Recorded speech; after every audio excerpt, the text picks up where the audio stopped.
On the date of October 10th, the Kyuubi no Yoko appeared within the walls of our village. We don't know why the Kyuubi attacked or where it came from, but legends say it is a natural disaster that appears wherever human malice has collected and is at its strongest. Whether or not this is a reason it attacked us is still unknown, but the reasons are still being looked into to this day. Anyway, when the Kyuubi attacked, many homes and buildings were destroyed and many lives were lost. However, thanks to the Sandaime Hokage and the brave ninja of the leaf, the damages and lost lives were kept to a minimum. As the battle continued to rage on, the Yondaime Hokage appeared and took matters into his own hands. Using the space-time jutsu he was a master of, he teleported himself and the Kyuubi out of the village to finish the battle undisturbed and unhindered. The results of the battle was victory for the Hokage, but at the cost of his life. As a result, the Sandaime had to retake the mantle of Hokage until he could find a suitable successor. Now, 5 years later, the Sandaime is still the Hokage and the village is in a state of peace and is recovering at a steady pace. Now, are there any questions? The Chunin took a glance around the room to see if any of her students did in fact have a question. As her eyes scanned the room, she mainly just saw most of her students with their heads on their desks, only half paying attention. She was honestly a bit surprised at that. She knew that history can be a bit dry, but when the kids usually hear about the Yondaime, they perk up a bit. Out of the corner of her eye, she saw a hand raise and smiled to herself, glad at least one student was interested in the subject of his village. "Yes, Daichi, what's your question?" the Chunin instructor asked of her student. "Yeah, I was wondering why that kid's in our class. He shouldn't even be in the academy yet, should he?" Daichi asked of his sensei. A bit annoyed that the question had nothing to do with their current topic, the sensei looked towards the kid Daichi was talking about. The child in question was a small boy no older than 5 years old. He was about 3 feet tall and had a round chubby face. His eyes were a deep amethyst color that seemed to shine with an unnaturally beautiful light. He wore a pair of dark green shorts that went just past his knees and a white t-shirt with a red leaf symbol on the front of it. He also had 2 rather unusual features about him. The first was his straight, bright red hair that stopped about 2 inches above his shoulders with 2 strands framing his face. The second was his birthmarks. They looked like whiskers, 3 on both of his cheeks. The Chunin instructor continued to eye the boy for a moment as she thought of a way to answer her student. The boy was a new student and today was his first day despite it being halfway into the year. She couldn't tell them the full story of why this boy was in their class, but not answering the question or an outright lie would just have the other kids stay away from him. In the end, a half-truth is always the way to go. Uzumaki Naruto has shown the necessary requirements to enter the academy early as judged by the admissions of the academy. He has also shown the skill necessary to skip ahead a grade and take part in the second-year classes. Does that answer your question, Daichi? Truth was he did have the skill to jump up a grade. He made quick work of the first-year material, acing all the tests with ease. He was also ready physically for the exercises done by second years, so it was decided he move up a grade. While it's true that this can probably be said for a few other students, Uzumaki Naruto was special. And it was actually that specialness that allowed him into the academy a year early in the first place. Something that had most teachers wondering if they should even be teaching him at all. It was also something that the students knew nothing about and weren't allowed to know about. Whether they knew or not, though, didn't mean they liked him there any more than the teachers. "I still don't believe a little kid like him is good enough to be here," Daichi mumbles to himself. Despite hearing him, the instructor decides to ignore it and address the new student. "While it is true that introductions probably should have been done when you first arrived, I didn't wish to stop mid-lecture. Now that it's over, how about you introduce yourself to everyone, Naruto?" The sensei smiled up to the mentioned student, encouraging him to do it. Said boy smiled back as he stood up from his seat at the back of the room. He gave a quick scan of the room before starting his introduction. "Hello everyone. My name is Uzumaki Naruto. My main likes are ramen, gardening, reading, and training. I dislike people who judge someone before they get to know them and the time it takes waiting for ramen to cook. My dream is to be a respectable Hokage that can protect this village and everyone in it just like the Sandaime and Yondaime." As Naruto finished his introduction, the classroom burst into laughter. The children were all either holding their sides or pointing at the redhead. Only a few weren't laughing as they eyed the boy in either curiosity or interest. Suddenly Daichi stood up from his seat and looked Naruto in the eyes. He smirked as he said, "A shrimpy little kid like you, Hokage. There's no way that will ever happen. Hell, right now you look more like a tomato than a ninja in training. You should quit now while you're ahead, you overgrown vegetable." He turned to the side and high-fived his friends as everyone laughed even harder. The sensei continued to try to calm everyone down with very little effect. Just when she was about to yell for everyone to stop or risk detention, Naruto's calm voice became heard over the laughter. "You know, a tomato isn't a vegetable, it's actually a fruit. It must be pretty embarrassing to be corrected by a little kid who's younger than you and doesn't even seem like a ninja in training, huh? That really doesn't say much about you, you know." Naruto finished with a smirk of his own on his lips. The laughter continued just like before, only now being directed at Daichi instead. The only ones not laughing or chuckling were Daichi and the friends he high-fived before. They were all glaring up at him in anger, but before anyone could say anything, the Chunin instructor beat them to it. "All right, that's enough, everyone. I expect better from all of you. You are all fellow Leaf Ninja in training and should be respectful towards one another. Daichi, you have detention after school. And Naruto, since this is your first day in this class, I'm giving you a warning." "What? Why do I get detention and that kid only gets a warning?" Daichi asks his sensei. "I already told you. This is Naruto's first day in a new class, so I'm cutting him some slack. You, on the other hand, should know better, and you started the whole thing. Now this isn't up for discussion, so sit down," the instructor stated firmly. Daichi did as he was told, even though he really didn't like it. Naruto, on the other hand, remained standing for a moment before slightly bowing down. "Gomen nasai, sensei. I didn't mean to cause trouble. I just don't like to be judged by someone who knows nothing about me," Naruto says to his teacher. "That's all right, Naruto, and thank you for apologizing. However, am I really the one you should be apologizing to?" the teacher says as she smiles at the redhead. It was rare to hear that from a child without making them say it. It will be nice to have a little gentleman in class instead of a brat, she thought to herself. "Gomen nasai, Daichi," Naruto says without any hesitation or sarcasm. "Suck up," Daichi mutters out, only loud enough for those close to him to hear, everyone hearing it agreeing with him. "Daichi, is there something you want to say to Naruto?" the teacher asks her student. "Nope," is the immediate reply from the 7-year-old.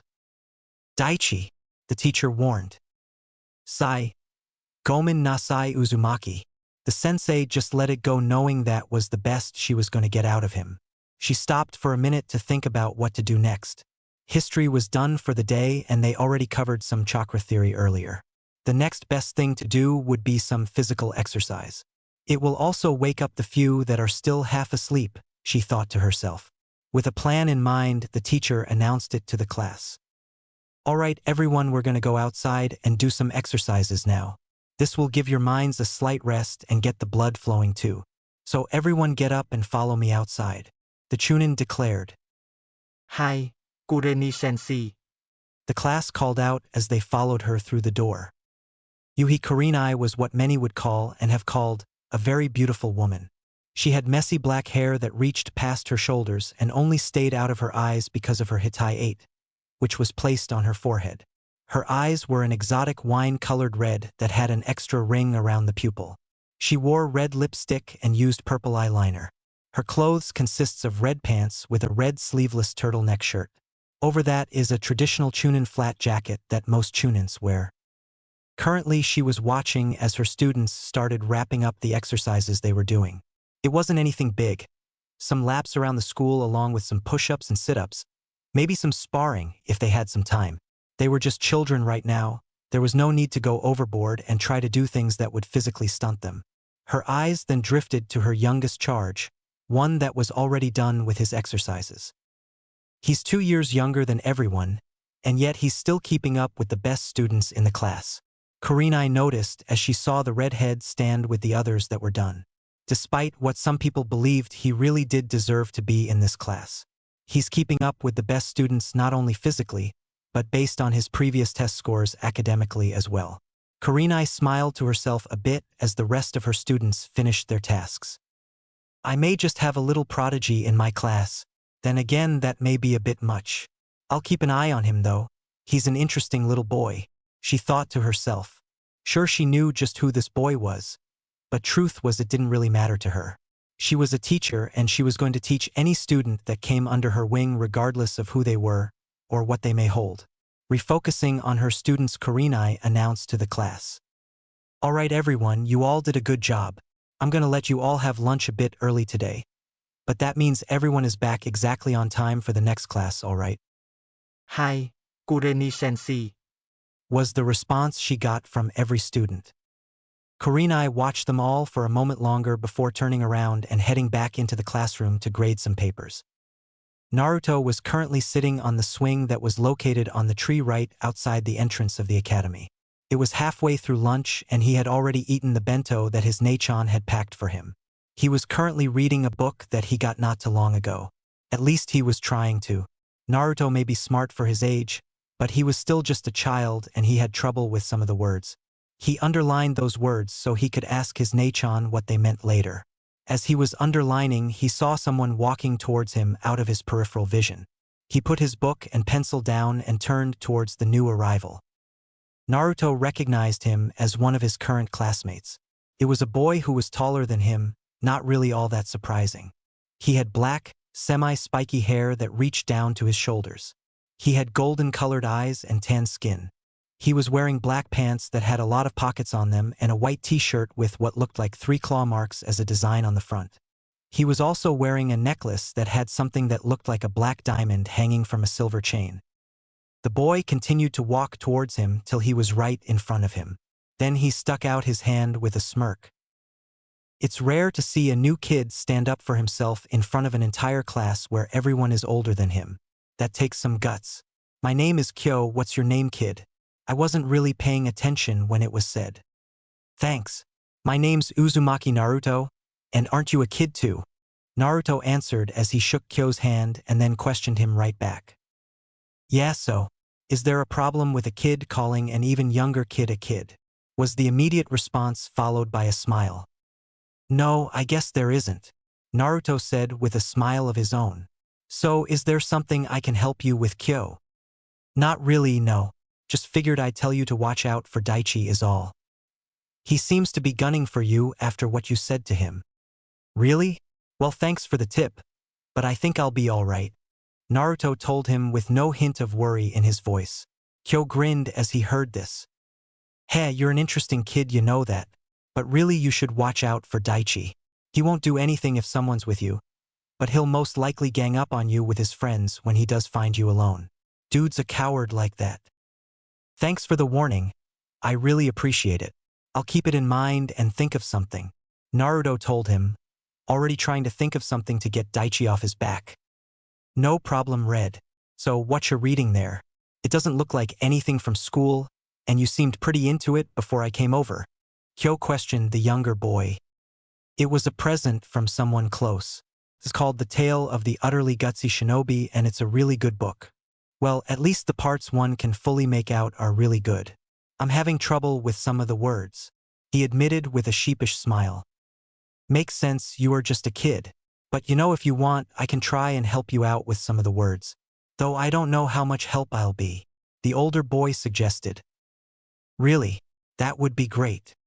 For the rest of lunch, the two boys kept on reading what they could of the book. When the first bell finally did ring, the two got up and started their way back to class. Both were talking about what they had just read and both were smiling. Ding dong. JNG. Kurenai stopped what she was saying as the final bell of the day went off. The students were already packed and up out of their seats by the time the second bell went off. Sighing at how eager they are to get out, she quickly told them their assignment before they got out the door. Read pages 67 through 82 and do problems 16 to 30 for tonight. Everyone hear that? Groan. Hi, Kureni-sensei. Typical class response. Everyone was now outside the building and excited to be out of class. The students were either meeting their parents, meeting up with friends, or starting their walk home. Naruto was one of the latter. As he was passing the swing, he saw some of the looks the parents gave to him, but he just ignored them and continued on his way. Seeing this, the parents decided to ignore him as well. That was when Naruto saw a group of about 5 kids looking right at him and now heading his way since no one was looking at him anymore. At the front of the group was a boy with short brown hair and brown eyes. He was average height for his age and a bit on the lean side. He had on light brown, more tannish-colored pants with an orange long-sleeved shirt on. Him and all the other guys around him were glaring right at Naruto. Naruto didn't expect this. He figured Daichi would try something later or tomorrow at lunch. He didn't think it would be this soon with all these people around. Then he looked around again and saw not a single person sparing him a second glance. They were all still ignoring him and didn't even see the group of boys. The group was getting pretty close, and before he could even do anything, "Yo, Naruto, wait up!" Everyone looked towards the source of the yell, Naruto especially. He saw Kyo working his way past everyone as he made his way to him. As he passed by Daichi, he gave him a smirk that was answered with a glare. That was when Naruto noticed that everyone was now focused on him again, and he had to smile at what Kyo did. "Hey Kyo, what do you want?" Naruto said with his smile still on his face. "Just wonder if you wanted to get a bite to eat. I'm a bit hungry and I figured we could read more of that book while we wait for the food." "Yeah, that sound good." With that, the two started to walk off, leaving everyone, including a pissed-off Daichi, behind. "Do you know where you want to eat?" Naruto asked after the two left the academy grounds. "Nah, I'm good with any place so you chose." "You ever eaten at Ichiraku's ramen?" "No, I don't think so. Is it any good?" "It's the best," Naruto said, genuinely believing what he was saying. "I also want to say thanks for back there. You saved me a lot of trouble." "It was nothing. I mean, what are friends for?" At that, both boys smiled as Naruto continued to lead them to Ichiraku's, planning on having a great meal with his first friend. The Ichiraku ramen bar was a quaint little bar which was open from morning to night. It wasn't a big place, only having seating for around 6 or 7, but that didn't mean it wasn't popular. It was known to have some of the best ramen in all of Konoha and managed to do quite well for itself. The only reason it was never expanded was because the owner, Tucci, wanted to keep it solely a family-run business. And right now that business was to serve the two young boys who just entered great food. "Well, if it isn't little Naruto-chan. How was your first day in a new class?" A young brunette girl with brown eyes asked the redhead from behind the counter with a smile. "It wasn't too bad," Naruto said as he took a seat. "The classes are fun and Kurenai-sensei seems really nice. Hey Nei-chan, could you make us some ramen please?" "Us," was her confused reply. Looking to her left, she took notice of the other boy for the first time. "Oh, and who are you?" "My name's Kyo. I'm in Naruto's class. So can you really make ramen as good as he says?" Kyo asked. "Ah, that's cute, you brought a friend over for lunch. My name's Iam, by the way, and as for the ramen, well, how good does he say it is?" Iam asked with a question of her own. "He said that it's the best food in the whole world." Iam giggled when she heard this. "He thinks that about all ramen, not just ours," she clarified. "But it's true," Naruto defended. "Ramen is the best food in the world. And you guys have the best ramen, so it's the best of the best," he reasoned. "You haven't tried anywhere near all the food in the world. And as for ramen, we're the only ramen you've ever had besides instant," Iam said. This caused Naruto to pout, but before he could say anything, Kyo beat him to it. "Can we talk after you make us our food? I'm really hungry and talking about food isn't helping." This was followed by a growl of his stomach, driving his point home. Iam heard this and let out a couple more giggles before getting serious and taking their order. "Of course we can. Do you know what you want?" "I've never had ramen before, so I'll have what Red's having." Frowning for a moment at the nickname she heard, she replaced it with a smile right away. Turning around, she yelled into the back of the bar. "Hey Ota-san, two miso ramen please." Hearing a shore from the back, Iam returned her attention to the two boys and addressed the raven-haired one with a smile still in place. "Ota-san's a great chief, so it should be done pretty quickly. A little bragging can be good for business after all." "Thank Kami.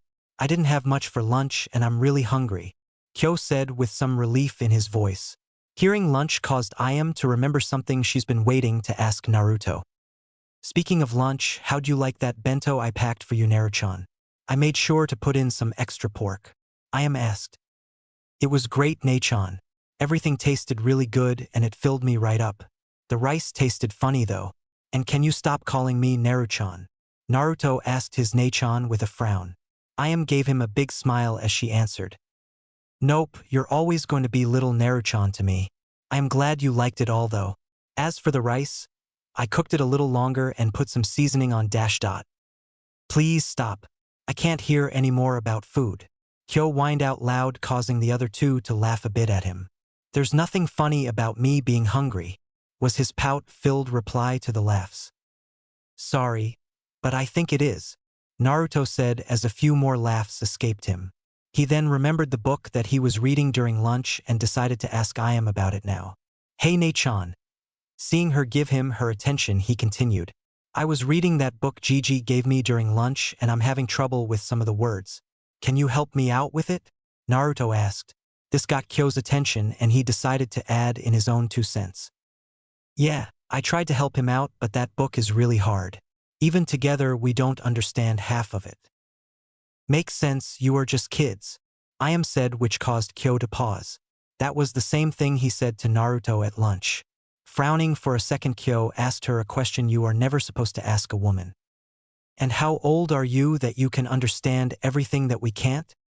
Ayam answered without missing a beat. I'm 14, so I'm a teenager, not a kid. There's a big difference between the two, you know. Before either of the two could say anything back, a man that looked to be in his 40s came into view. He had dark gray hair and he seemed to be squinting his eyes. The most important thing about him, concerning the two boys at least, was that he had 2 steaming bowls of food in his hands. He smiled as he set them onto the counter and greeted the redhead. Naruto, it's good to see you.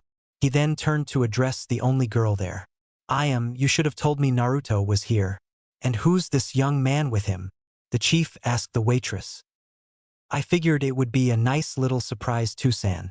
As for the kid, that's a classmate of Naruto's. Ayam answered her father. Said man turned to Kyo and introduced himself. Hello my boy, my name's Tucci. I'm the owner of this bar, and since this is the first time you've not only eaten here, but even tried ramen, consider it on the house. Wow, really? Thanks, Tucci-san. My name's Kyo, by the way, Kyo said to the bar owner in excited gratitude. He then picked up his chopsticks, but before he broke them he got a confused look on his face. How did you know I've never had ramen before? He questioned Tucci as he heard Naruto say Itadakamasu. I heard bits and pieces of you 3 talking from the kitchen, Tucci answered as he went back to the kitchen. Oh, that makes sense, Kyo said as he broke his chopsticks apart and said an Itadakamasu of his own. He took a bite of the ramen and his eyes widened in surprise as he turned to Naruto. Whoa, you were right, Red. This is some good dish. Kyo stopped mid-sentence when he saw Naruto. It wasn't Naruto that made him stop though. No, it was the empty bowl in front of him that did the trick. Taking a quick look to the floor to see if he dumped it, he saw nothing. He then refocused his stare on Naruto as he tried to figure this out. Turning to look at the other boy, Naruto just had to ask, what? Blinking a few times, Kyo responded. Holy shit, there's no way you could have finest dash bam. Itai, what was that for? Kyo said as he glared up at Ayam, who was holding a ladle. One she just used to hit him over the head with. You shouldn't use that kind of language in front of a lady. Besides, I don't want to hear Naruto start talking like that. Ayam answered as she glared right back. Who cares how I talk? Do you see that empty bowl? How is that even possible? He asked as he just stared at Naruto. Said boy just blushed in embarrassment before he responded. I said I really like ramen. The awkward silence, followed by laughter.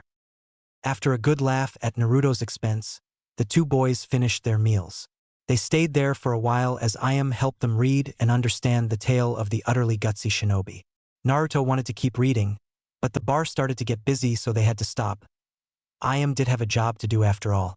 The 2 decided to walk around and look for something to do, seeing as neither felt like going home just yet. It was then that Kyo asked a question he wanted to ask since lunch. Hey Naruto, I know Kurenai-sensei told us a bit, but what did you do to let you skip a grade? And how did you get in early anyway? Getting in early is easy. All you have to do is love your village and help it grow. You also gotta be able to train your mind and body and be strong in both. Naruto answered. Kyo gave him a funny look. That's it? Love your village and be able to train. Yeah, I think so. That's what they told me anyway. How did you get in? Naruto asked a question of his own. Kyo pondered for a moment. I don't know. I was just told one day that I was going to the academy to be a ninja. I thought it sounded cool, so I never gave it a second thought. Kyo admitted. So how did you skip a grade again? Naruto looked down at his feet for a while. He didn't even seem to realize that he had stopped walking. The two had ended up in a park. The silence continued, and when it seemed like he wasn't going to answer, he suddenly spoke up. The tests were always really easy for me. I never had any trouble getting what the sensei was saying, and I got Nechan to help me read ahead in the books. It was all just so interesting and good that I didn't want to stop. Before I was allowed to move up, I had to take a test to see if I could handle the stuff they were teaching. It was harder, but not too bad. I passed and was allowed in. Naruto said as he kept looking at his feet. That can't be it though. If it was all the smart people in our class would move up, but none of them are. I wonder what else it was. Kyo thought out loud. Naruto then looked up and at the other boy. There was something else. Naruto said, getting Kyo's attention once again. Before I ever took that test, I got into a fight with someone in that class. Kyo's eyes widened when he heard that. We don't start spars until the 3rd year. The first 2 are us learning the academy taijutsu and doing exercises. So when you say fight, you really mean a fight, huh? Kyo says. Naruto nods his head. Yeah. The other kid just kept going on about how I wasn't good enough to be there and that I should just leave. I ignored him even when he said he'd prove it. That's when he took a swing at me. It hit, I got really angry and punched back. We fought for a long time, at least I think it was a long time. I ended up winning, but I hurt the other person pretty bad. I still feel bad about it. That's not too bad. I mean, you don't seem like a fighter, but lots of kids get in fights and just get detention. What's so special about that fight? And as for the other kid, well, he started it so he got what he deserved. Kyo said to the red-haired boy in front of him. I don't think so. I mean, it felt good to let go like that. But when I punched the other guy in the eye, he ended up bleeding from it after the hit. Naruto said, going into a bit more detail. I still don't get it. Kyo said, still not see the big deal. The other person was a Hyuga. Naruto clarified. Kyo was stunned. You mean you not only beat a Hyuga, but hurt one of their eyes? Damn man, that's big. Hyugas get funny when it comes to their eyes. Yeah, they do. I did get in trouble for the whole thing along with the other guy, but apparently beating a Hyuga is something special.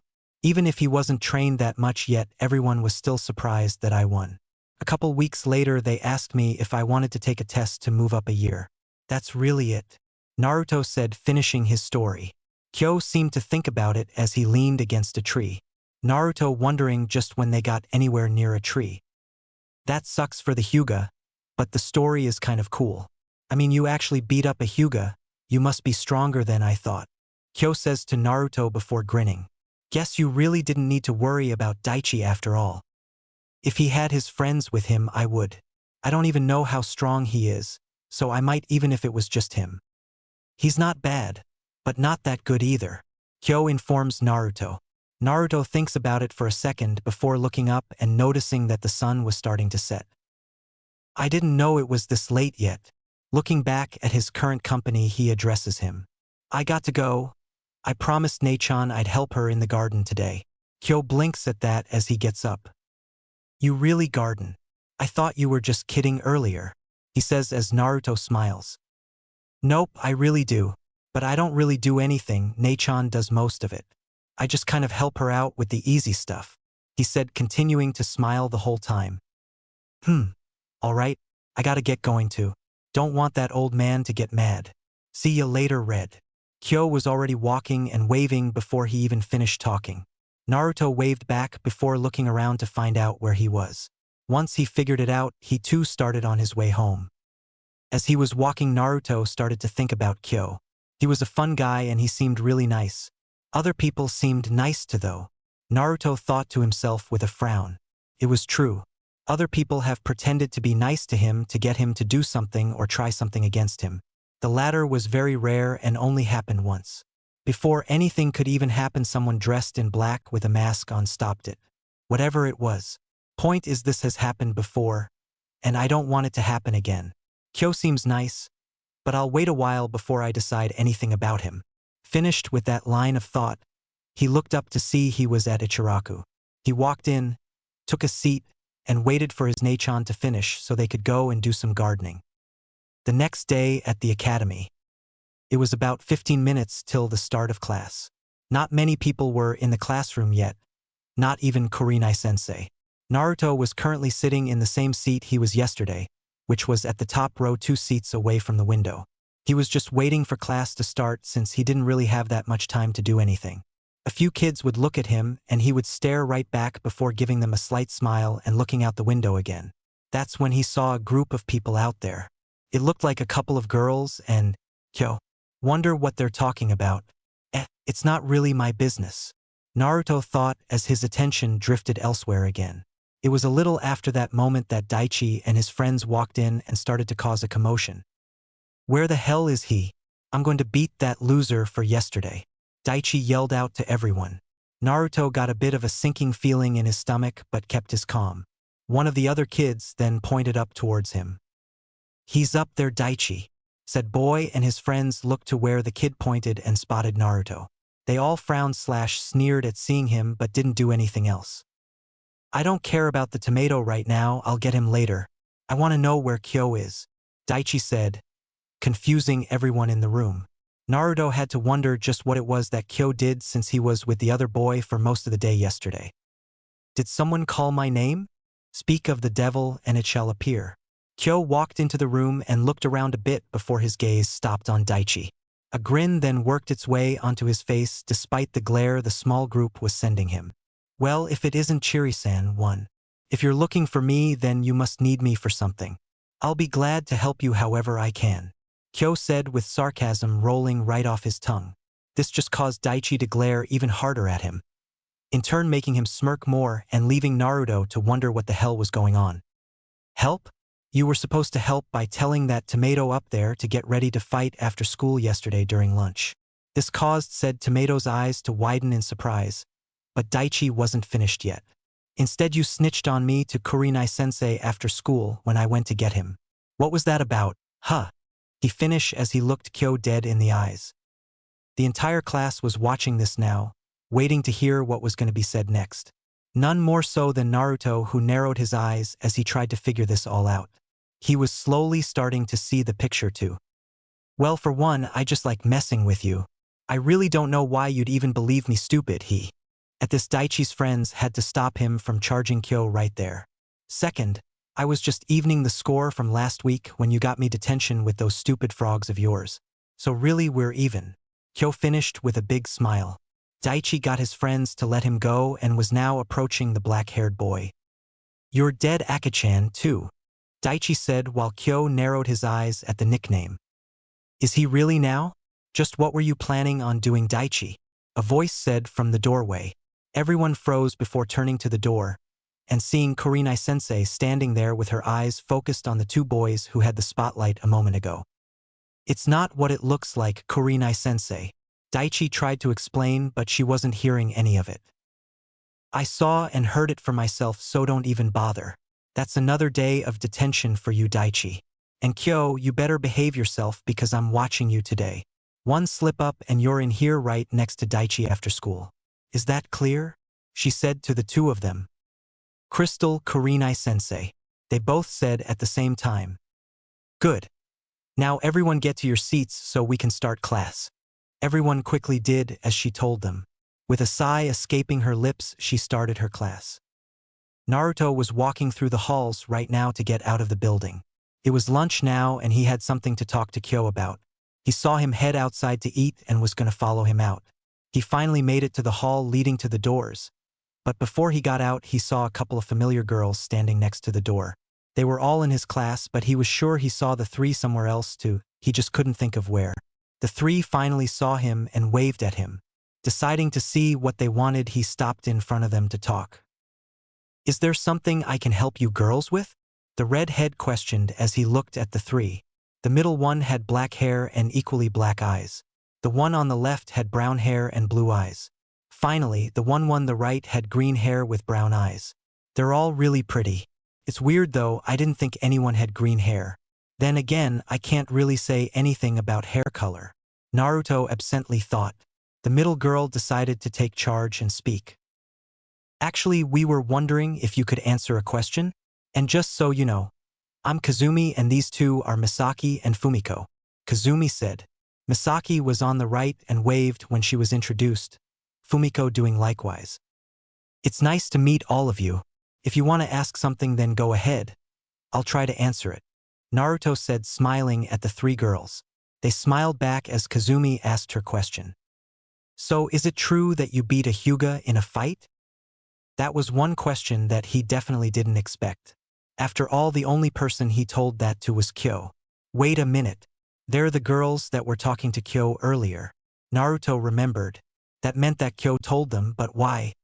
He narrowed his eyes as his fingers dug into his palm in anger. He needed to talk to Kyo right now. You heard that from Kyo, right? It wasn't really a question seeing as he knew the answer. The other three gasped when he said that. Does that mean it's true? I can't believe you beat a Hyuga. How cool. The three were speaking at the same time. He could barely make out what they were saying, not that he cared at the moment. Sorry, I got to go. With that, he quickly made his way past the girls out the doors. There was someone he really needed to talk to. Took Naruto a while to find him, but he finally did.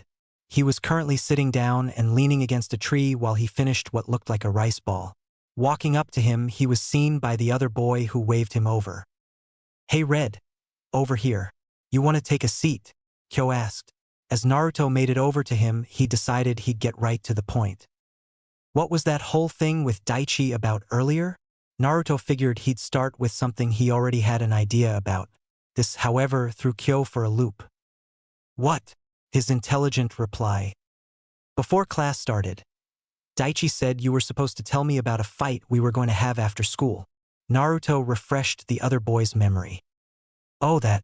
I told Chiri-san that I'd get you to fight him after school cause of that thing in class yesterday.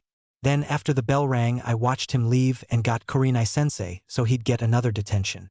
Ah, revenge is sweet. Kyo finished his little story. Naruto's eyes were like slits now. So you used me to get back at Daichi. And you didn't call out to get everyone's attention back on me after school? Naruto asked, which caused Kyo to look at him in confusion. Why would I've done that? And Daichi was trying to pick a fight with you. It'll be even harder now with 2 detentions, won't it? Naruto let it go for now. He'd come back to it, but he did have another question to ask anyway. What about those girls? How'd they know that I fought a Hyuga? This one got a weird look out of the other boy, so Naruto clarified who he was talking about. I ran into Kazumi and the other 2 in the halls. Those 3. Well, yesterday I heard them talking about how they wanted to know more about you. So I figured I'd make a deal. I tell them about how you jumped a year, and they take all my notes for me, so I can sleep in class. Kyo said. What? Naruto said with anger deep in his voice. Well, the exercises are fun, but the lectures are boring. This way I can sleep in class and still get all the material. They said they'd make notes for you two. Kyo finished with a grin.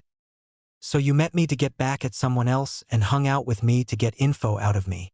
Naruto asked a bit harshly. Kyo flinched a little when he heard that. Not really.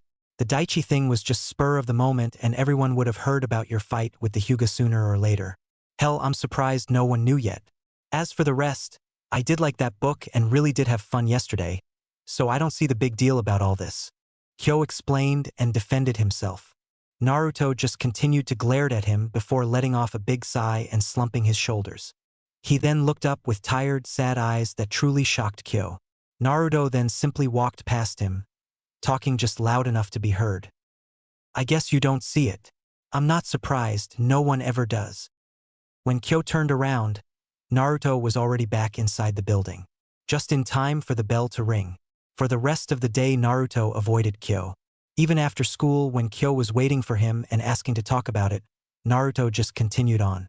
The only thing he was glad about was that he waited before making a decision about Kyo. But then again, should he really be glad that he was right to wait, or disheartened that he was indeed right? It's been roughly 2 weeks since Naruto and Kyo had their little chat. A lot has happened in such a short amount of time. Well, a lot for a child of Naruto's age at least. Not surprisingly, word got out to his class about how he skipped a year thanks to Kazumi and her two friends. Nobody really believed any of it to be true, but that couldn't stop a small part of them from wondering if it was actually indeed fact. Daichi was the only one to not give it any thought and said it was a complete lie. Just Naruto trying to make himself sound tougher and cooler. On the other end of that, though, there was a handful of people that completely believed it. One of them was Kyo. But Naruto was currently unaware of that as the two had yet to speak again. The other ones were surprisingly the three who started all the gossiping that was going around.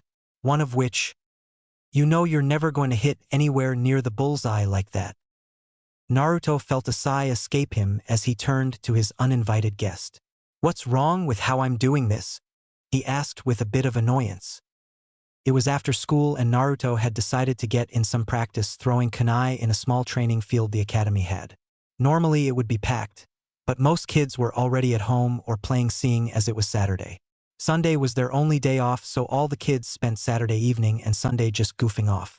Naruto, on the other hand, used this time to use the empty training field, which he was doing when Kazumi decided to turn up out of nowhere and then start criticizing him. Well, for one thing, I know you're not supposed to snap your wrist, Kazumi answered. I also know that your stance is all wrong, she continued in a know-it-all type of tone. Really? And I suppose you know the right way to do it? Naruto asked as he stared at her. Kazumi responded with a big smile. Naturally. Naruto rolled his eyes as she asked a quick question. You're right-handed, right? At Naruto's nod, she continued. Well, here's what you do. You stand with your right leg back and lean on the ball of that foot. Your left foot is flat on the ground, and there should be about 2 feet between them. Then, she paused as she saw Naruto raise his hand. After a second, she asked, You have a question? Yeah. What if I can't get my feet 2 feet apart? Naruto asks of her in a serious manner. No, 2 of your actual foot, not 2 feet. At Naruto's expression, a small sweat drop formed on the back of her head. Anyway, you want your feet at about the 12 o'clock and 1 o'clock spots. Then you bend your knees, especially the front one. You keep your right arm straight and pull it back and around like move. When you swing forward, you lean on your front foot and still keep your arm straight. You also don't move your shoulder, just your arm. When it's about at your chest, you let go. But keep going with the swing. Follow through helps. Kazumi finished her explanation and moved to demonstrate. Picking up one of the kunai, she did exactly as she just described. The kunai hit its mark, but 2 to 3 inches away from the bullseye. Wow, that was good, Naruto said as he watched the kunai fall out of the post. The kunai were slightly blunted. Not so much as to stop them from sticking, but enough so the students wouldn't badly hurt themselves. They just needed some strength to stay in the target. But you missed the bullseye. Yeah. Well, doing it right doesn't make it perfect. It makes it a lot easier, but I still got to practice. Kazumi defended herself a bit. I guess you're right, but either way you are better than me at this. Where'd you learn how to do it? Naruto asked his new throwing coach. Well, I am an Uchiha. Throwing weapons is one of our many specialties, she stated proudly and a bit arrogantly. Really, my 2 sen taught me just last week. I'm still practicing it, but I think I've gotten pretty good. Not good enough to hit the center though, Naruto said with a smirk. Hearing this, Kazumi puffed out her cheeks and got a frown on her face. With a small glare, she answered right back. Well, I don't see you doing any better. Is this the thanks I get for trying to help you out? Naruto couldn't help himself as he laughed at the face she was making. This only annoyed the girl more though, so after a few moments Naruto calmed himself down. Sorry, but I couldn't help myself. Though I need to ask, why are you helping me? He asked with some suspicion in his voice. Kazumi replied with a voice that was a little too innocent. I just happened to be walking around and I saw you having trouble. Being the person I am, I decided to help another struggling person in need, she said with a smile, batting her eyes for added effect.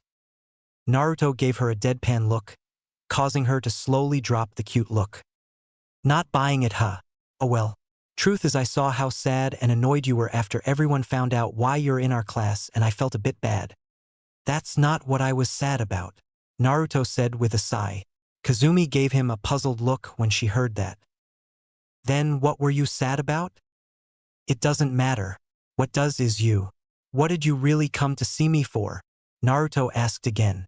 Kazumi looked a bit annoyed as she shuffled on her feet. That was the real reason.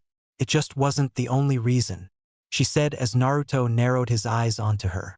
Seeing how you beat up a Hyuga, I figured you'd be good at taijutsu. I could use some help with it, so I figured we could have a trade. I help you with your throwing, and you help me with my fighting. Naruto didn't expect that. Raising one of his brows in a curious manner, he decided to see where this would go. I thought the Uchiha had their own taijutsu style. And what makes you think I could even help you with anything? We do have our own style, but it works best with the Sharingan and I haven't activated it yet. So Tusen said I should learn the academy style till I do awaken it. Kazumi clarified. Naruto still gave her a confused look. That's all really interesting, but I don't know the academy style well. This time Naruto clarified and Kazumi gave him the confused look. You got to know something. How else could you've won? Naruto shrugged his shoulders. I know a little bit, just what I saw some of the older kids practicing. And when I needed help with that, I asked my sensei from the first year. He helped me with what I saw but told me to wait till I'm in the class that teaches it to learn the rest of it. So I know the basics, but that's all. The rest is just me guessing, he admitted with a big sheepish smile on his face. Kazumi was stunned. To win a fight when you're trained is one thing, but to win it while guessing what you're doing. He's got to be better than I thought. It sucks he can't help me much, but at least he can still help, she thought with a mental shrug. She decided to voice her thoughts. Even if it's not much, it can still help me.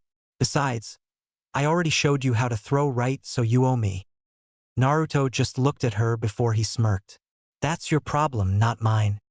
Kazumi got red in the face and had a slight twitch above her eye. What? Why you little dash? She was cut off as Naruto started laughing. I'm just kidding. I'll help you, but you gotta keep helping me too. He managed to get out between laughs, a smile on his face. Kazumi pouted at the joke being at her expense, but shook it off. With her own satisfied smile, she said, Deal. With that, the two kept on training in the field. Naruto learning how to properly throw and Kazumi learning the first steps of the academy taijutsu style. Neither got too far with what they were doing, but it was the first day. In the end, though, both of them were rather happy with the results of their encounter. That night, Naruto was currently laying in his bed, just staring at the ceiling lost in thought. Training with Kazumi had worn him out, but he was glad to have a training partner. At least somewhat, he still didn't know her that well. There was something that she said to him, though, that wouldn't leave him alone.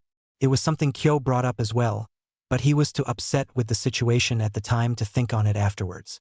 Now, however, why didn't anyone say anything or more people find out about that fight? Naruto had started wondering about that since he got home. When the fight happened, there were a couple of other kids that saw it, not many but some. Plus the fact that both him and the other guy came to class the next day bandaged. Why didn't anyone ask questions? At the time I was happy no one ever said anything. It made it easier to forget about it. But that doesn't make sense. Why didn't anyone talk about it or tell their friends or parents? I don't get it. And what's up with Kyo lately? Naruto wondered. He noticed about 5 days ago that Kyo was following him after school.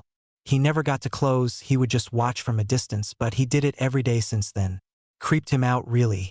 Plus, before Kyo started tailing him, Naruto saw Kyo talking to Ayame and Tuchi after he came home from the training field last Saturday. It was really bothering him. Everything seemed to be bothering him lately. Before he could think on it anymore, he heard a voice yell up from downstairs. Hey Naruto, it's getting late, so lights out and go to bed, the voice said. Naruto responded equally as loud. Okay Tuchijiji, got it. With that, he turned off his light before pulling his blanket over himself. As he did, he realized how tried he really was. As he lay in the dark with his mind slowly shifting from waking reality to dreaming illusion, he told himself that he'd think more about everything sometime later. The next afternoon. Right now Naruto was at the park. He came here to relax and find something to do since he was bored. He tried to play with some of the other kids, but he wasn't holding his breath on it. Neither were they since they said no and left him alone in the park as they went to play ninja in the alleys. It hurt, but it was hurting less each time. So he went to sit under a tree and was just looking up at the clouds, thinking of nothing and just letting his mind wander. He stayed like that for a while, just enjoying the peace that was so rare in the world of shinobi. Not that he knew that. A short time had passed when he noticed 3 other boys entering the park. They were just chatting, but when they noticed him under the tree, they started making their way to him. Really, Naruto himself wasn't sure how he avoided Daichi for 2 weeks. The first week was easy, seeing how he had detention every one of those days. After that, it was just Naruto blending in with the crowds, leaving faster than him, using some of the backstreets he was familiar with, or just getting lucky. After all, if it was after school, then Daichi had no idea where to find him if he didn't get him right away. This time, though, it seemed Daichi got lucky in picking the right park. Naruto stood up as the 3 boys approached him, Daichi being in the middle of the other 2. They stopped when they were just a couple yards away. "Well, looky what we got here. It looks like the tomato was enjoying a little sun. You're gonna need water too if you want to grow," Daichi said as all 3 of them started laughing. Naruto simply took it before smirking, his own comeback now in mind. "At least I'll grow. Nothing can happen with you, Chiri-san, cause you can't go any lower than dirt." The laughter died quickly, but the other 2 boys still had a few chuckles escape them. Daichi glared at Naruto. "You're going to regret that one tomato. Why do you want to fight? What do you have against me?" Naruto quickly asked, causing the other 3 in the park to pause. With a smile, Daichi replied, "I got nothing against you. I don't care about your stupid jokes or anything like that. You're only a kid who doesn't belong in our class. Really, I just don't like you. Nothing else to it." Naruto was a bit surprised at the reasoning of the older boy, but he didn't have time to think about it. Daichi came running at him with his fist cocked back, fully intending to punch Naruto. When he was about a foot away, Naruto dove to the right and rolled, coming to a stop on his hands and knees. He got back up fast, but as soon as he was standing again, he jumped back to avoid a bum rush from the second boy. The third one came up from Naruto's left and threw a punch at the side of his skull. Ducking down enough for the fist to fly over him, Naruto raised his left elbow.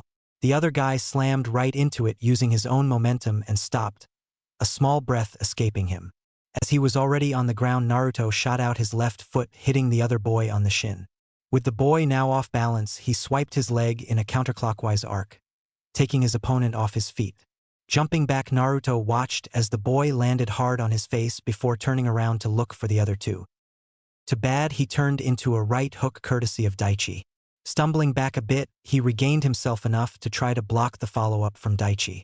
Using the back of his arm, he attempted to deflect the hit away, but since Daichi is bigger and stronger, it still got him on the right shoulder. Wincing at the hit, he braced his right foot on the ground as he brought up his left knee to meet Daichi's stomach. It hit hard as Daichi took a step back. As he stopped to clutch his stomach, Naruto threw a right haymaker, throwing his body into it since he was still balanced on his right foot. It hit Daichi hard right on the nose and sent him staggering away. He covered his face with his hands and Naruto could see something dripping between the fingers. Seems he gave Daichi bloody nose. Before he could think about it or do anything else, he was kicked in the back by the second boy. He fell to the ground, stunned for a moment. As he tried to get up, the third boy body slammed him, making Naruto give a yell of pain. The second boy came up to the 2 and grabbed Naruto's right arm while the third one got off him and took hold of his left. They picked him up and held him still as he tried to struggle free. The 2 boys, though, had the advantage of being older and bigger than him, so try as he might, he couldn't get free. Naruto suddenly got the wind knocked out of him due to Daichi's fist embedding itself in his stomach. This was followed up by 2 punches to the face, one to his right eye, which was the same spot he got punched before, and another that would probably give him the same bloody nose Daichi was currently sporting. Daichi gave Naruto a smirk, which due to the blood made it look somewhat fearsome. "Ah, you beat a Hyuga, yeah right? You're hardly worth the effort it's gonna take to turn ya into ketchup." He laughed, the other 2 too busy holding the redhead to join him. Naruto looked up at Daichi and gave him a grin despite his situation. "This coming from someone who needs 2 other people to fight me. If I'm hardly worth it, you must be worthless Cian dash." Naruto didn't get to finish since Daichi's fist decided to join the conversation. "I wasn't gonna do much more, but that last one added a few more hits, Daichi said as he punched him again in the face. That was followed by one more to the stomach. As he was pulling back for a third hit, he got blindsided by someone. The two rolled on the ground for a second before coming to a stop, after which they started punching each other. The other three just stared at the scene for a second before one of the two guys holding Naruto noticed something. Is that Kyo? That was the last thing Naruto was expecting to hear. Deciding to put the whole subject of Kyo on the back burner for the moment, Naruto focused on the two holding him. Kicking the back of the second one's knee, said boy let go of him and dropped to a kneeling position. Rotating 90 degrees since his one arm was still being held, Naruto punched the third guy in the stomach with his right fist. Now free, Naruto shoved the one he just punched a very short distance away to give himself some room. He then took 4 steps and jumped. He put his feet in front of him, bent his knees and drop-kicked his kneeling attacker.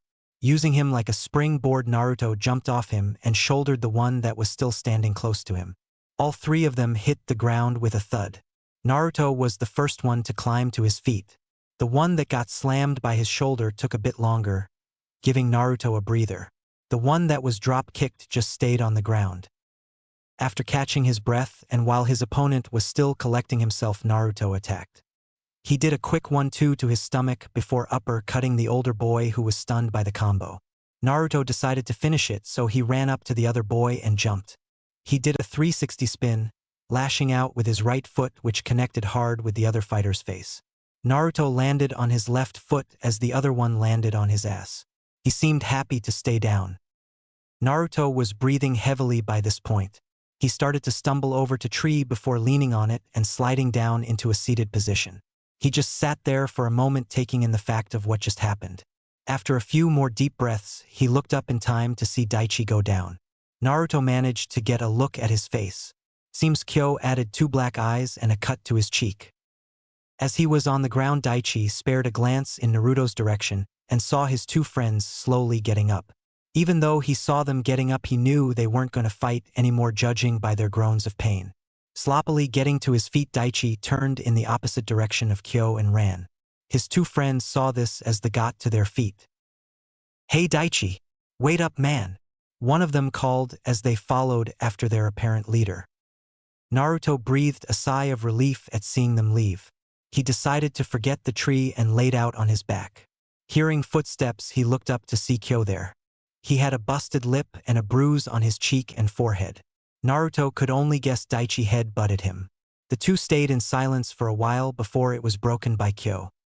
"You look like shit red," he said it with a serious face. Naruto answered back equally as serious. "Look who's talking." The 2 continued to stare at each other before they both stared to crack up in a fit of laughter. Took the 2 a minute to get their laughter under control. When it was finally quelled, the 2 remained quiet for some time. This time it was Naruto who broke the silence. "Not that I'm not happy to see you, but what are you doing here?" he questioned as he looked at Kyo. Said person remained quiet and kept his eyes closed. When Naruto was starting to think that he fell asleep, he spoke up. "I wanted to talk to you. That's why I came. But then I saw Daichi and figured I'd give you a hand," he said. Naruto let out a sigh. "Thanks for the help. I really needed it." At Kyo's nod, he continued. "I wanted to ask you a couple questions too. Like, why were you following me this past week? And why were you talking to Ayame-chan and Tsuchijiji?" Kyo looked at him in surprise before chuckling. "So you noticed, huh? Guess I wasn't all that sneaky after all." He let out a sigh of his own before continuing. "After the last time we talked, I tried to think of what it was that was bothering you, but I just couldn't figure it out. So I decided to ask the people you seemed closest to." Flashback. "So that's what has been bothering Naruto," Ayame said with a frown as she looked at Kyo. "Why would you do that to him?" "Do what?" Kyo asked the teenager. "I ended up helping him by getting Daichi detention. Plus, he doesn't have to take notes anymore since the girls will take them." "What did I do wrong?" Ayame settled a glare on him as she responded. "You took advantage of him. You used him just so you could sleep in class." Kyo groaned. "Who cares if I sleep? I told you he made out pretty good too," he answered, still not seeing the problem. Ayame let out a frustrated huff, but before she could continue, her father beat her to it. "Calm down, Ayame. There's no reason to get so upset. But Tusan he dash. I know I've been standing right here, but you have to take into consideration that not only is Kyo a child, he doesn't really know anything about Naruto. Tucci said, cutting off his daughter. How about you go do some dishes while I handle this? Hai Tu-san. I am relented as she made her way into the kitchen, but not before giving Kyo one last look. He shivered when he saw it and promised himself to never piss her off again. Tucci laughed when he saw it. Don't worry about her. She just really cares for Naruto and doesn't like seeing him hurt. But how did I hurt him? Nobody's explaining that part. He asked the older man. Said old man just let out a sigh before looking around. Seeing it was only the two of them, he went ahead and started explaining. While I'm not positive about everything, this is what I can tell you. Seeing he had the boy's attention, he continued. Naruto doesn't have any friends. He still tries to play with some of the kids, but I don't think he's making any progress. The people all ignore him, and it seems the children are starting to as well. What do you mean about people ignoring him? Kyo asked. Please just let me finish. I'll answer your questions at the end. Seeing a nod of confirmation, Tucci continued. As I was saying, people and even the children now are starting to ignore him. Some, if not many, may even hate him for reasons well beyond him. Because of this, Naruto developed a certain type of view on life. He treats everyone equally and nice. You know the saying, do unto others as you would have others do unto you. Naruto took that to heart. He tries his very best to be kind and polite to others because that's how he wants it to be for him. When he sees that despite this he still gets treated the same way, it hurts him. But it seemed that you two made a connection. You may have only known each other for a day or so, but you two just seemed to click. I think that made it hurt all the more. Do you understand that? Tucci finished with a question. Kyo just sat there as he absorbed everything he was told. It was a lot to take in, but after a few minutes he hesitantly tried an answer. So Naruto treated me nicely and trusted me with that story. Then I just threw it back at him, and that's what hurt him. He half stated but more asked. More or less? Tucci responded with a smile. I'm glad you're starting to understand. But if you really want to get it, I suggest you follow him around a bit after school. He offered. Kyo gave the older man a strange look in return. Why would I follow him around? Isn't that a little weird? If you do it, you'll understand. Just don't look at only Naruto. Look at the people around him too, Tucci said. Okay, I guess I can do that. Good. Now I think you should get out of here. Naruto will be home soon. Home? Kyo questioned. You mean Naruto lives here? Seeing Tucci's nod, Kyo gave him a surprised look. Sorry. I just thought he liked eating here. I didn't know you two were his family. There's no need to apologize. Besides, we're not his family per se. Seeing Kyo's "what the hell are you talking about" look, he decided to clarify. You see, we're Naruto's family in spirit. We aren't blood and we never adopted him. I'm his guardian and look after him. We all care for one another like a family though. I can understand that really well, Kyo said to himself with a smile. Tucci smiled at that before he started to make shooing motions. I'm glad. But it's getting late and I think it's time for you to get home. Just remember and do what I said, all right? He said as he started to make his way to the kitchen to help his daughter with the dishes. Kyo nodded to him even though he couldn't see it and hopped off the stool. I will, Gigi. And thanks a lot for all the help. He yelled into the kitchen before starting his way home. Flashback end.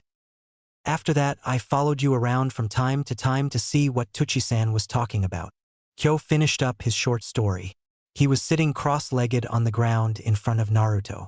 The redhead managed to sit back up and was now leaning against the tree once more as he listened to what Kyo was saying. Not wanting silence to take over, Naruto spoke. So what did you find out? He tentatively asked.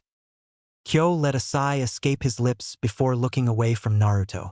I'm sorry. It was spoken softly, but Naruto still heard it. What? Naruto honestly didn't think Kyo would apologize to him. He didn't seem like the kind of person who said sorry. Kyo just sighed again before looking Naruto in the eyes. I said I'm sorry. I saw the way everyone looked at you and treated you. I don't know how you don't just start throwing punches or rocks or something at those people. I get pissed off at the few who are like that to me. Kyo replied. Naruto's eyes shot wide open at that tidbit, which was impressive considering one of them was swollen up pretty nicely. What do you mean? Does everyone treat you the same way? Naruto asked. At that question the raven-haired boy scoffed. Hardly. Nearly everyone treats me normally. It's only some of the ninja that are assholes. He clarified. That only severed to confuse Naruto more. Why would only ninja treat you differently?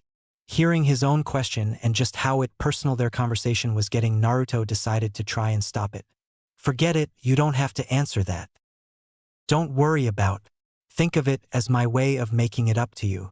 You told me a story and now I'll tell you one. It's kinda short though, Kyo said to the red-haired boy with a smile.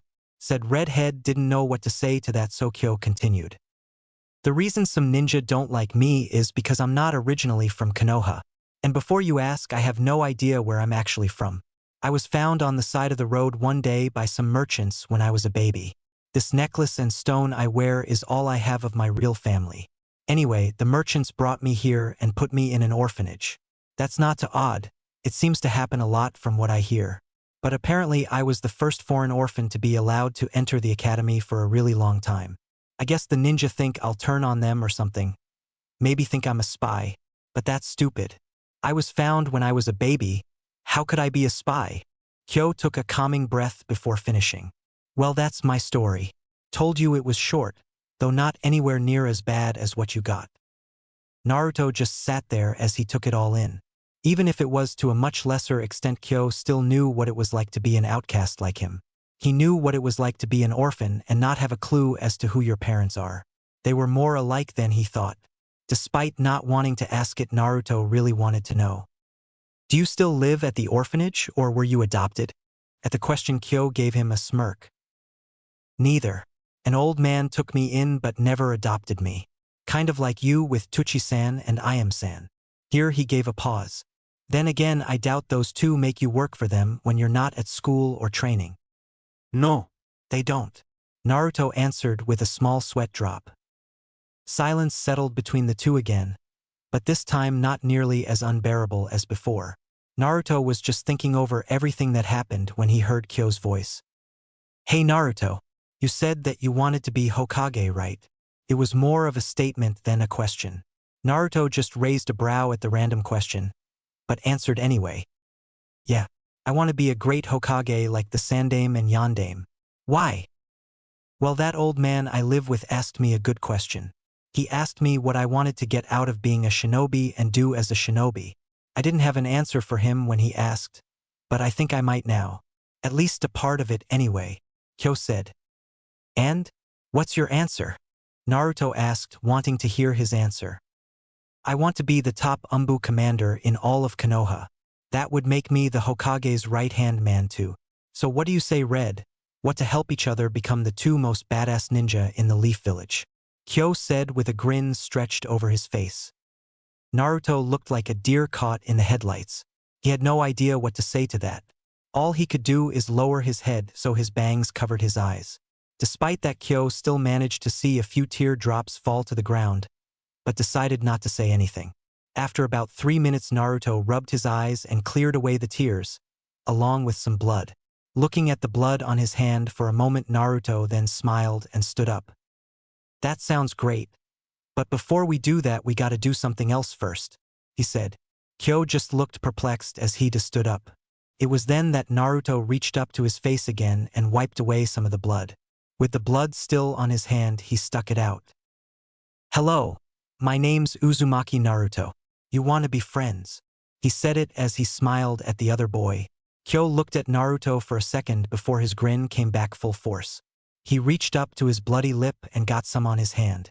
He then clasped that hand with Naruto's own slightly blood-covered one. My name's Ikazuchi Kyo, and I'd like it if we could be friends.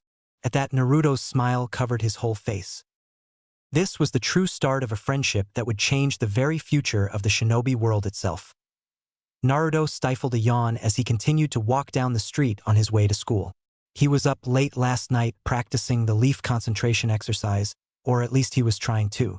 His mind kept wandering away from the task no matter how hard he tried to keep it there. It wasn't anything specific that was distracting him either. just bits and pieces of the last 2 years. He would think of the new friends he's made. Though not many in number, there was more than a handful.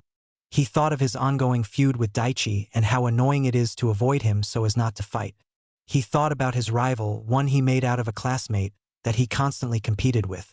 To be fair, though, it was mainly one-sided on the other's part. He thought about the academy and all the things he's learned and all the training he's done.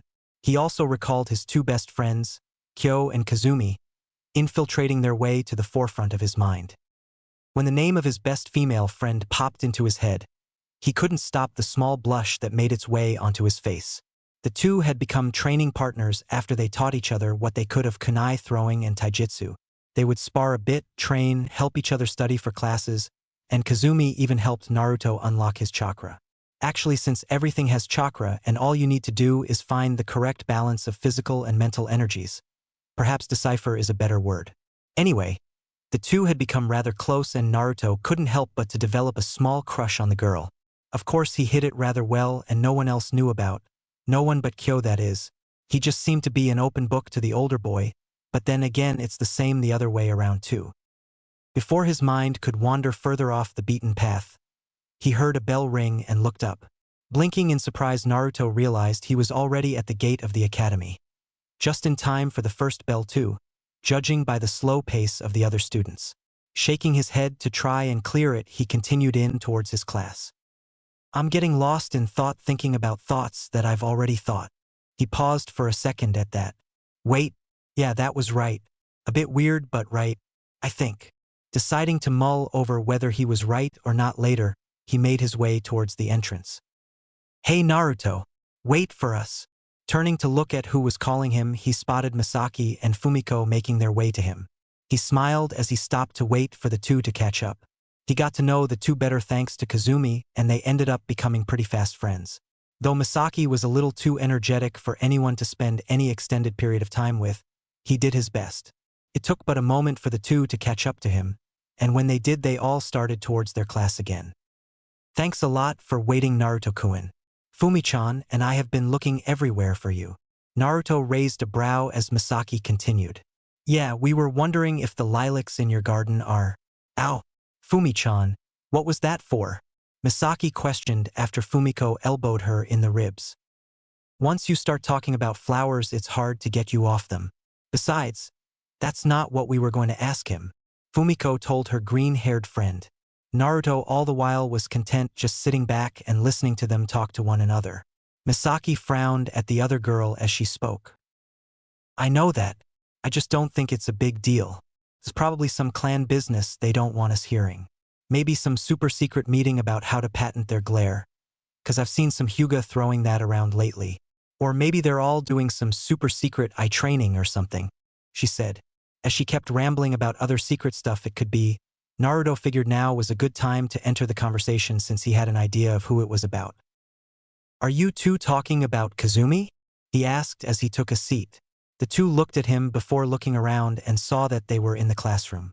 Taking the two seats to his right, Misaki answered him, both of them trying not to think about how they missed climbing up the stairs to get to their seats. Yeah, we were. How'd you know that? She's the only person any of us know that's part of a clan, was his simple answer. Oh, you're good. Maybe. Or maybe you're a bit slow, Fumiko teased the other girl. Before Misaki could retort, she quickly elaborated for Naruto. We came to see if you've seen her. Neither of us has seen Kazumi all week. Actually, I think it's been over a week. We tried going to the Uchiha district to see her, but the place is blocked off by ninja.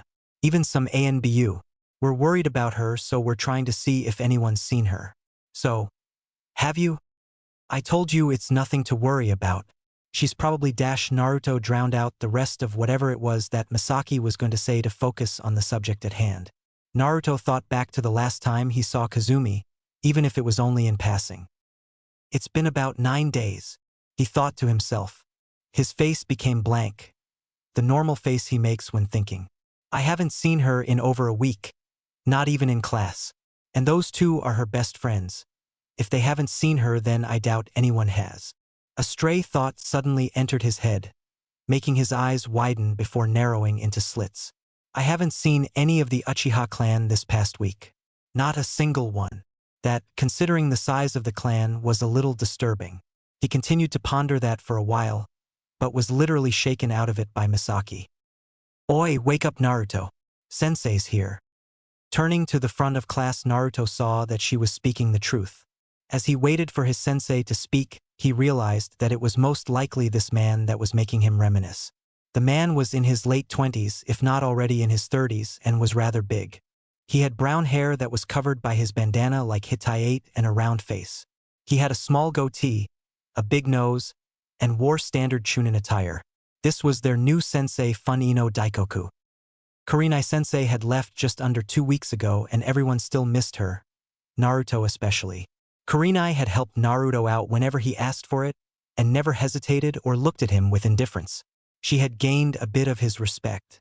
She even treated him to ramen a few times after helping him out, though he wasn't sure why. However, with this new sensei, Naruto didn't know how he'd be to him.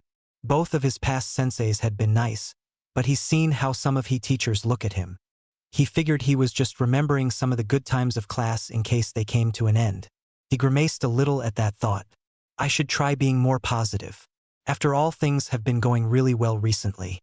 Can't help but wonder what Kurenai-sensei's doing now though. Rumor was she became a guard or maybe an escort for some young Hyuga. It is a rumor, so it's likely just false gossip. As he refocused on his sensei again, he found himself stopping cold. Said sensei had on a grim face and was patently waiting for the class to settle down, which amazingly it was. Naruto suddenly felt a chill go up his spine and got a very bad feeling in the pit of his stomach at seeing that face. When everyone got quiet, Daikoku finally spoke, Naruto being sure to pay rapt attention. "Alright class, listen up. I'm afraid I have some very tragic news." At that, every student had their full focus on their sensei. A little over a week ago something happened within Konoha. It has been under investigation since then with knowledge of it on a need-to-know basis only. However, today the Hokage has deemed it time to let the village know. I'm telling you this now, and later today he is going to make an announcement to all the civilians by the Hokage Tower before class lets out. He stopped here to close his eyes and let out a sad sigh. Opening them again, he looked at every person in the room before speaking what happened. 9 days ago, the entire Uchiha clan was killed. Silence. Complete and utter dead silence was followed after that statement as the children tried to comprehend what was just said. Many looked shocked. Some looked sad as they realized what that meant for one of their classmates. A random student spoke up. "You're joking, right, sensei? There's no way the Uchiha clan could be killed. Aren't they like the best?" Daikoku's face was like stone. "I'm not joking. This has really happened." He stopped himself from saying anything else to let the information really sink in. Oh kami. Does that mean Kazumi? Fumiko couldn't even finish her sentence as tears started to flow from her eyes. Misaki was already crying, though it seemed she was struck speechless at the thought her friend couldn't finish. As for Naruto, "Sensei," his hands slammed on the desk as he bolted up out of his seat.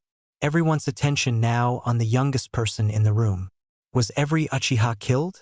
Everyone in the whole clan? Naruto's voice wavered as he asked that. Daikoku just let out another sigh before answering. "I'm sorry, class, but it's been confirmed that Uchiha Kazumi was killed along with her clan," he said to everyone, even though his gaze never left Naruto's own. How was it confirmed? How the hell did this happen anyway? Naruto had never felt like this before. He was usually always calm, or at least always looked calm. That part, though, was now long gone. Now there was a part of him that couldn't accept what he'd been told. It was in disbelief. Another part wanted to just start crying out loud and not stop. Then there was anger for what he didn't know, and at the moment he didn't care. He had to let something out, and anger was the first one there waiting for release. It was confirmed when her body was found. That shut up any retort he could have come up with. As for how it happened, I don't know. Like I said, it's been under investigation, and the specifics haven't been released to anyone yet. Naruto wanted to say something more, but he couldn't. The only thing he was thinking was that her body was found. That was indefinite proof. She's dead. Kazumi's dead. That thought zapped away any anger he might have still had. Disbelief and sadness washed over him as he dropped into his seat. He wore a shocked and pained expression as that thought kept repeating in his head. Daikoku only watched on as what he said sunk into the class. He gave them several minutes to sit and think about it. Some were talking with other classmates, some were crying, and it looked like a few didn't know what the hell to do. He couldn't blame them, but there was still something he had to say. Taking a breath, he yelled out, "Class!" No matter what anyone was doing before, they all were looking at their sensei now. "I know you're not going to want to hear anything I'm about to say, but I'm afraid it needs to be said." He sighed for a third time before he scanned over the room. Seeing everyone still paying attention to him, he continued.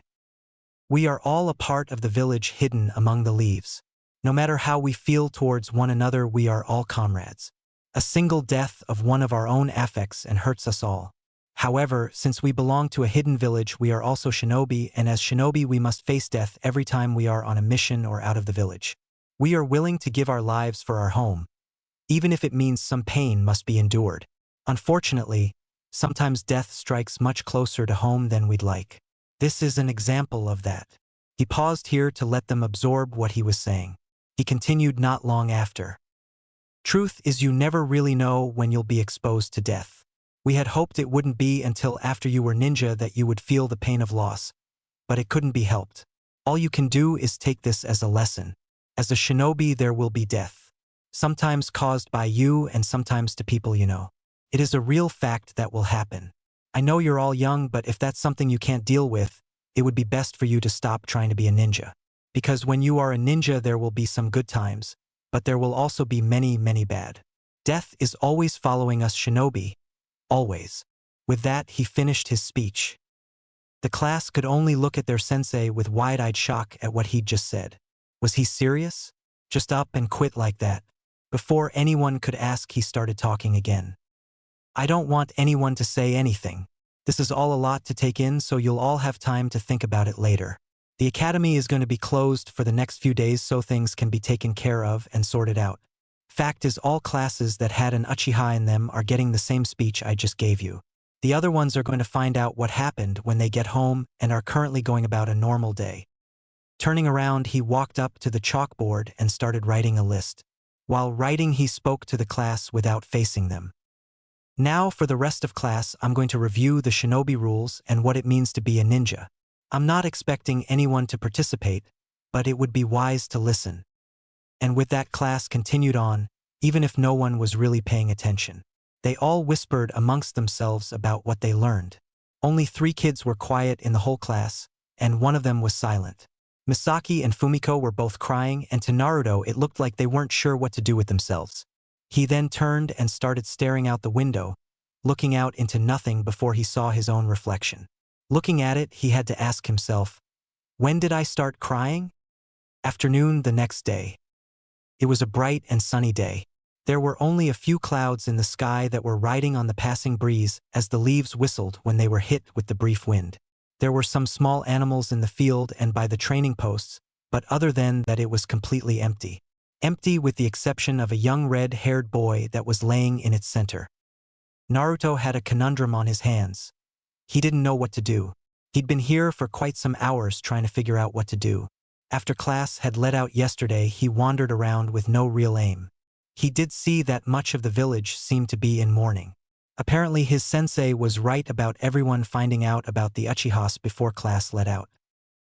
Eventually he got tired of wandering and went home. All he remembers after that was sitting on his bed, then waking up this morning. Guess he was more tired than he thought. After waking up, he decided to come to the academy training ground since school was out and nobody would be there. Plus, this is where he first really met Kazumi. And so here he is, laying on an empty field with absolutely no idea what to do. He let out a sigh and closed his eyes. As he felt himself drifting off to sleep, he realized the sun was no longer in his eyes. Opening them, he saw he was in someone's shadow. Before he could turn to see who it was, the person spoke up. "Hey Red, how you doing?" Instantly recognizing the voice, Naruto stayed in his laying position as he answered. "Not that good. I've definitely been better." "Yeah, I figured. I heard what happened at the village gate. Also got a few details from Misaki and Fumiko. Mainly Fumiko. Yeah, not sure what I should be doing right now. I'm glad to see you, Kyo. When did you get back? Naruto questioned his best friend. Kyo merely shrugged his shoulders before walking over to Naruto and taking a seat next to him. We got back this morning. It's about 3 o'clock now. That surprised Naruto. He didn't think he'd been out here that long. The trip was all right, but I still don't see why I needed to go. The old man could have handled it himself. Really now?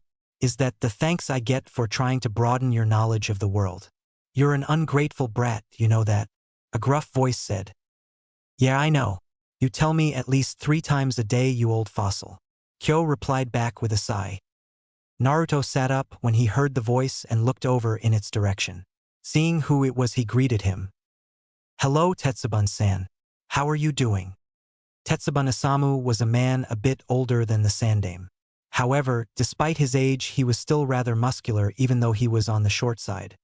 He had a white goatee on his wrinkled face, which was the only hair on his head. Naruto had met Isamu a couple of times before when he hung out with Kyo. The old man was apparently the best blacksmith Konoha had to offer despite his age. He could make anything you wanted, and make it strong in record time. About 2 weeks ago, he left to go get some supplies from the Land of Iron, and decided to take Kyo with him. It appears that they're back. Now, what have I told you about that? Call me Isamu or even Gigi. I'm not one for formal shit, especially from a young-in. Isamu said.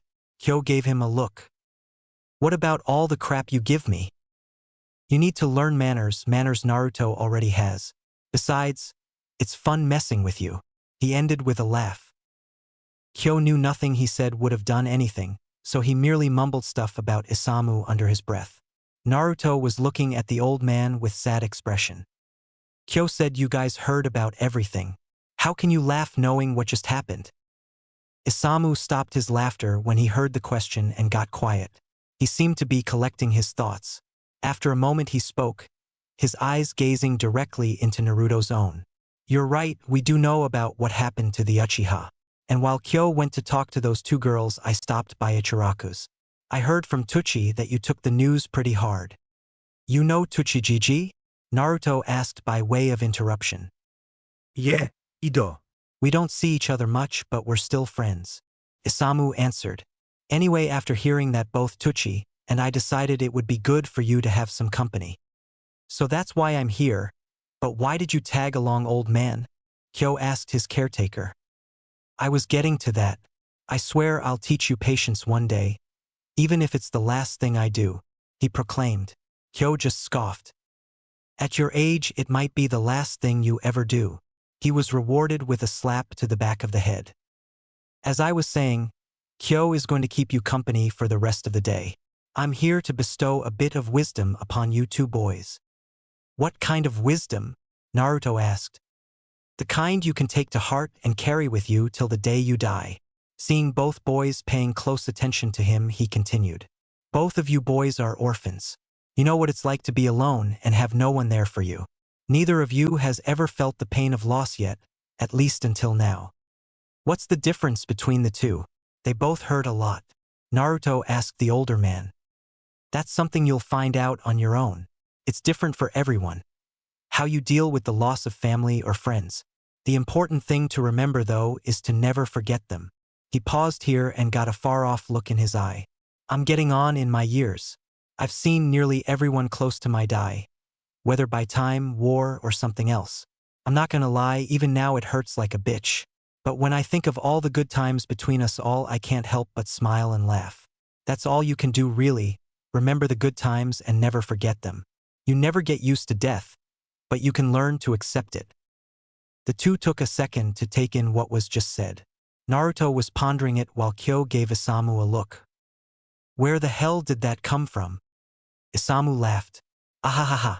I like having my fun, boy, but I know when to get serious. Especially in a situation like this. He kept on chuckling. Naruto's voice suddenly cut in. So remember the good times? And it makes it better? Nothing but time can make it better, and even that's debatable. It does, however, make it easier. Isamu told Naruto. Naruto nodded his head as he closed his eyes. He tried doing what he was told. Remember some good times. Flashbacks. I'm telling you, everything will be fine. Just watch out for Misaki. She can catch some people by surprise.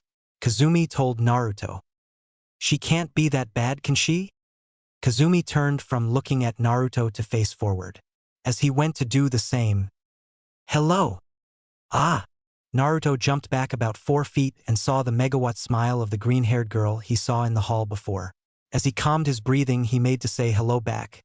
But she beat him to the punch. You're that little kid we told everyone about. I think it's so cool that you actually beat up a Hyuga. So how'd you do it? Huh? Did you cheat? Did you surprise him? Have some help? Well, answer me. She somehow managed to string all that into a single breath. Naruto looked on confused as Kazumi laughed at him. I told you so. Oi, what did you tell him? By the way, what you doing together? Misaki asked. I'd like to know that too. The brown-haired girl, Fumiko if Naruto remembered correctly, said as she walked up to everyone else. We're training partners now, Kazumi clarified. I figured you guys would meet him sooner or later, so why not now? Being friends with the smart kid everyone's talking about. Cool. I'm Misaki. Wanna hang out with us after school? My name's Fumiko. It's nice to meet you. Naruto smiled at them as he answered. I'm Naruto. It's nice to meet you two too, but I was going to practice with Kyo after school. He told them. Then he can come too. Come on, it'll be fun, Misaki said. Before Naruto could answer, Kazumi beat him to it. They'll be there, I'll make sure of it. Can't have our new friends feeling left out, can we? Hearing her say that put a smile on Naruto's face, and he realized he didn't have it in him to try to refuse. Come on, Naruto, you almost got it last time. Take a couple breaths and try again. Kazumi instructed and encouraged Naruto. For his part, he was doing well. Every kunai he threw was close to the bullseye, but he had yet to hit the bullseye itself. Doing as he was instructed, he took a few deep breaths and focused. He got ready and threw his arm forward. The kunai sailed through the air and impacted the target with a thud. It hit dead center. Naruto had on a smile as he looked at his work. It really wasn't anything big, but it was an accomplishment. All right, you did it. Nice throw. Kazumi congratulated him. Naruto's smile turned into a small grin as he high-fived his friend. It was thanks to you. What should we do now? I can practice this on my own now, and you already learned what I could show you of the Academy Taijutsu. What's next? He questioned the older girl. Well, we have a test on chakra theory in 2 days. Want to study for that? I mean, we're already training partners. How about study partners? Sounds like fun, partner, Naruto said as they went to get some books to study. Naruto with a smile splitting his face in two. Before I try again, can you explain it one more time? Naruto asked the two sitting next to him. Kazumi sighed before giving the third person the spotlight. I explained the best I could last time. Your turn to give it a shot, Kyo. We just started not too long ago. Don't tell me the great Uchiha's at her wit's end already, he said with a smirk. Seeing her brow twitch in irritation, he quickly defended. Sorry, couldn't help myself. Turning to Naruto, he got to work. Okay, to get to your chakra, you need to combine your physical and mental energies. To get your mental energy going, you only need to focus, which shouldn't be a problem since you've been doing the leaf concentration. Getting your physical energy is just as easy. Pretend you're about to get into a big fight. In anticipation for that fight, you tense up and gather your energy. Then you combine them. Be sure to use the chakra gathering hand seal too. It makes it easier. He finished. That's basically exactly what I said. How about trying something more original? Kazumi told Kyo. He sighed at the girl before starting up again. Fine. What I do is I imagine my physical energy as a door. Then my mental energy becomes a key to that door. I put the key into the keyhole, and when I turn it, that's the energies mixing together. To bring out my chakra, I open the door after I unlock it. Was that any better, princess? Actually, yes. Yes, it was. I'm a bit surprised. How about you give it a try, Naruto? Kazumi encouraged him. Nodding at the girl, he closed his eyes and tried to visualize what he was told. It took a while, but eventually he saw a door appear within his mind. It was a lot harder trying to get the key to manifest. Remembering the leaf concentration exercise, he focused solely on one spot. A minute later, the key appeared in front of the door. After that, it got much easier. He was able to easily unlock and open the door. Seemed he just had some trouble calling forth the two energies separately. Opening his eyes, he saw the shocked expressions of his two friends. "Thanks a lot for the tip, Kyo. It really helped," Naruto told him with gratitude. Turning to Kazumi, he added, "Thanks for all your help too. I really appreciate it." "Sure," they answered at the same time before a big smile worked its way onto Kazumi's face. She ran over to Naruto and gave him a big hug. Now it was Naruto's turn to be surprised as Kyo started to smirk at them. "Yeah, you did it, Naruto. That means Fumiko lost the bet," she said as she laughed. That last part made Naruto stiffen as he asked her. "What do you mean bet? You bet on me?" he asked with a low voice. Kyo flinched when he heard that, remembering his own deal he made on the red head. "Yup, I bet that by the end of the week you'd unlock your chakra. Fumiko said no one could do it that fast and we bet. Now I won and she has to treat us to ramen." Hearing that she bet on him to win made him feel a little better, but hearing about free ramen was enough for him to let it slide. This time. "Where are we going again?" Naruto asked Kazumi as they walked through the village. "I told you," Kyo said, "that Isamu-san has something he wanted to show us. He says it's a masterpiece." "Then why does he want a couple of kids checking it out?" "How am I supposed to know? Just lighten up and go with it. I bet it's going to be awesome," Kazumi said. The rest of the short walk they had was in silence, Naruto staying tense the whole trip. They finally made it to Isamu's house/shop and entered. It was pitch black inside, a drastic contrast to the sunny outside. "If he wanted to show us something, why is it so dark?" he asked no one. Kazumi decided to answer anyway. "It wouldn't be much of a surprise otherwise," she said with a grin as she flipped the lights on. Surprise. That word described not only the situation but Naruto perfectly. He was stunned. In front of him were all his friends. There was Kyo, Misaki, Fumiko, two other boys from class, Tuchi, Ayam, Isamu, Kazumi who had joined the small group, Kurenai much to his continuing surprise, and even the Hokage. As one they all said, "Happy birthday, Naruto." "Everyone," was all he could say as a teardrop made its way down his face. Flashbacks end. Opening his eyes, Naruto couldn't keep the smile off his face even if he tried.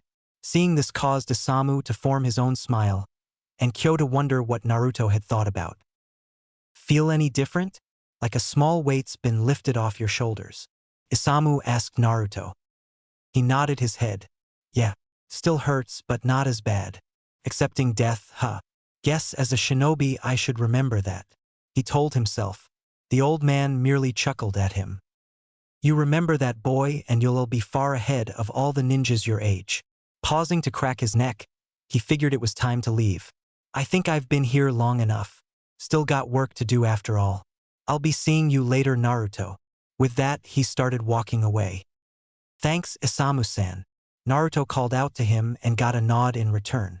With that, he laid back down on the grass and stared at the sky. Kyo stayed sitting up and a comfortable silence descended.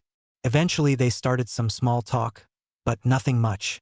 They stayed there for a few hours before heading home. Naruto feeling quite better than he had that morning. 3 weeks later. It had been a long couple of weeks for Konoha. With the Uchihas gone, the ninja had to work even harder to cover the now vacant work spots. Business also took a blow. Losing an entire clan that shops within the village can take a lot away from business. Plus, there's the moral of the village. Everyone is saddened by such a loss. There was a memorial service done sometime last week, one that Naruto attended. Nobody said anything to him or even looked at him, though considering the circumstances he could understand. It was at the memorial where he got a glimpse of the sole survivor of the attack. He couldn't recall the boy's name, but he certainly didn't envy him. I mean, losing your whole family like that, damn. Time, however, marches on and the academy was once again open. Had been for a while really, but that's a minor detail. Naruto was on his way when he spotted someone familiar. Deciding to say hi, he began to jog towards the person. "Hey, Kurenai-sensei. Long time no see," he said when he got within hearing range. Kurenai turned to see who called her and smiled upon seeing her former red-haired student. Why hello Naruto-kun. How have you been lately? I doing all right. Better than I was anyway. Now that she had turned, he saw that there was someone else with her.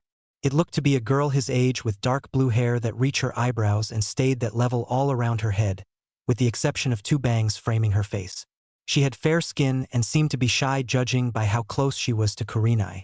Her most notable feature were her eyes. They were whitish lavender and he could only just barely make out the pupils. The Byakugan, that means she's a Hyuga. Crap. He had nothing against the Hyugas. He was only hoping they had nothing against him either. Kurenai saw Naruto look at the girl and decided to introduce them. Naruto, this is Hyuga Hinata. Hinata, this is Uzumaki Naruto. He was a student of mine when I was an academy teacher. She finished introductions. Hinata just seemed to shy away more. Wasn't it an Uzumaki Naruto that hurt Nijianai-san a long time ago? The question made Naruto flinch a little. Kurenai frowned when she heard it and decided to play peacemaker. Yes, you're right Hinata. But before anything else, how about you hear his side of the story? Looking at Naruto, she gave him a small, encouraging smile. Naruto, for his part, only let out a sigh before getting it over with. About 2.5 years ago, Niji and I were in the same class.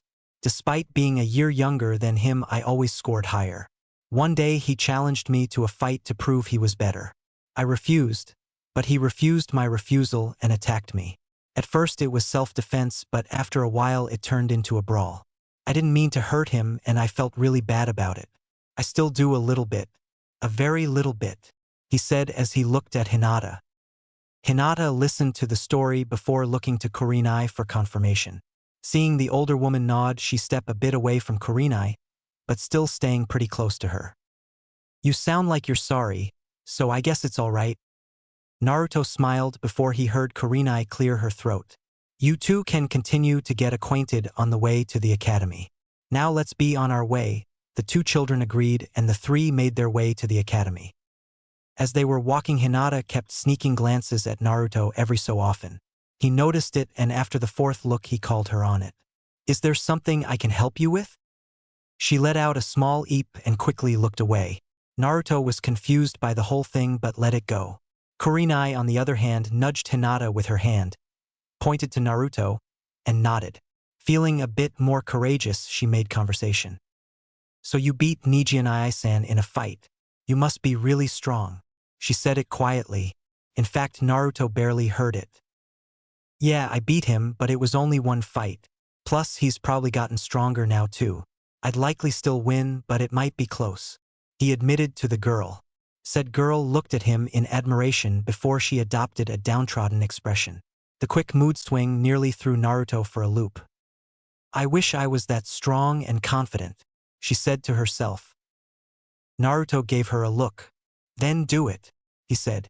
She looked at him in surprise before answering. I can't. I'm not strong.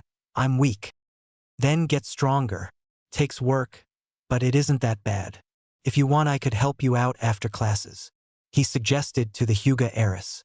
A suggestion that left her momentarily speechless. One that Kurenai capitalized on. She'd love to. I'm sure I can work something out with her father as well. Though it might not happen for a few days. She told the two as they passed the academy gate. Hinata's head snapped up to look at her escort in surprise. Kurenai merely gave her a small smile. That's fine with me. I'll meet you sometime after school then. He started to walk off but stopped as an idea entered his head. Actually, if you don't mind, I could join you guys walking here in the morning if you want. He suggested another idea. We'd like that, wouldn't we, Hinata? Yes, that would be nice. Thank you, Naruto-san. She was looking at the ground as she said this. Hey, no problem. What are friends for? See you later, Hinata. Naruto smiled as he walked off to class. Hinata, who looked up in surprise when he called them friends, was now sporting a light blush on her face. Kurenai barely managed to suppress a chuckle as she led Hinata to her classroom. Lunch same day. It was already halfway through lunch and Naruto had recently finished his meal. Now he was tossing a kunai in the air and catching it. He kept on doing this until about the 7th time. On the 7th catch he tossed the kunai to a nearby tree, hitting a leaf that was 3/4 of the way to the ground. He stood there for a minute before turning around. "I know you're there. I heard you earlier, so come on out," Naruto exclaimed to the corner of the academy building. From around the corner came a boy Naruto's age. He possessed spiky black hair that had a blue tint to it. His hair was especially spiked in the back and it framed the sides of his face. He had onyx black eyes and lighter skin than most people he's seen. It took only a second for Naruto to recognize him. "You're that Uchiha from the memorial. Is there something I can help you with?" He questioned the last Uchiha of Konoha. The boy merely kept walking until they were just a few feet apart before speaking. "Are you Uzumaki Naruto?" he asked. Seeing a nod, he asked, "The same Uzumaki Naruto that's 2 years ahead of the class he's supposed to be in?" Seeing another nod, he gave Naruto a once-over. "I guess the red hair was a dead giveaway, but I wanted to be sure." "And what do you want with me, Uchiha? That you're searching for me?" Naruto asked right back. Said Uchiha locked eyes with him before he started explaining. "I've heard that you're strong. You're supposed to be the best in your class despite being the youngest, and you've even defeated a Hyuga in a fight. Is that all true, and are you really that strong?" He started questioning again. "Yeah, it's all true," he answered with narrowing eyes. "And I am the best in my class, but I don't see what any of that has to do with you. That night, I couldn't do anything. I was helpless as everyone around me died." He clenched his hands into fists as he continued. "While I was in the hospital, I decided, I need to get stronger so I can avenge my clan, my family, and I want you to help me." While it was a statement, it sounded more like a plea. Naruto, for his part, only rose an eyebrow when he heard that. Despite really wanting to know the specifics of what happened to the Uchiha clan, he kept it to himself. No reason to throw salt in fresh wounds. Thinking about it for a moment, he answered the other boy. "I'm sorry about what happened, but I don't really think I could help you out that much. If you need more training, either wait till you're in the classes I'm taking or ask one of the senseis." I don't want you to train me in anything." That one caught Naruto by surprise. "Then what do you want?" "I can train myself. There are still scrolls in the clan compound I can use. I want you to be my sparring partner. You're strong, and I'm going to need someone strong to contend with. So what do you say?" the young Uchiha asked. Naruto decided to mull it over in his head. On one hand, more training partners was always better, and he might eventually be able to find out what happened to the clan. On the other hand, he seemed kind of demanding and moody. He did just lose his clan, so I can't blame him. Deciding on what he was going to do, he spoke up. "All right, I'll help you out, but there are 2 things I want to know." The other boy seemed to hesitate briefly before agreeing. "First one is simple. What's your name?" Realizing he never gave Naruto his name caused the Uchiha to very lightly blush in embarrassment. Regaining himself, he answered, "Uchiha Sasuke." Committing the name to memory, Naruto asked his second question. "Did you know Uchiha Kazumi at all?" Sasuke looked surprised at the question, but answered regardless. "No, I didn't. The Uchihas were a big clan, so it's not surprising I didn't know her," he explained. Naruto let out a disappointed sigh when he heard that. He wasn't expecting anything, but he had been hoping a little. "If that's it, I would like to finish my lunch alone. How about we meet up tomorrow at lunch and figure out when we can start sparring?" Sasuke nodded in approval after he said that. "That sounds good. Guess I'll be on my way then. See you tomorrow, Naruto." And with that, he walked off. He watched him go until he couldn't been seen anymore. When he was out of sight, Naruto heard someone else start walking towards him. When the voice spoke, Naruto had to suppress a groan. "Now that's not very nice. He comes out of nowhere and asks to be your fighting buddy. And yet I've been trying for a year and a half and all you do is try to ignore me. How is that fair?" The voice asked as Naruto turned around to face his rival. His rival was the top girl in his class. She was a bit short for her age and had pale skin. She had straight, shining white hair that reached just under her shoulder blades and was parted so her bangs went to the right side of her face. She also had unusual pink eyes to finish off her looks. Her name was Mabushii Hikari, Naruto's competition for the class rank of number 1. "Life's not fair. But you don't see other people complaining about such stupid things. He told the girl. He's had a long day and didn't really want to put up with her. She grinned in response. I'm not complaining. Getting you to compete is half the fun. Besides, we can always spar in class. There's no need to try and get you to spar afterwards. True. Naruto had to give her that one. But why is it always fighting with you? Why can't we get along? He asked her. Well, that's easy. She started. It's because dash. Ding dong. GNG.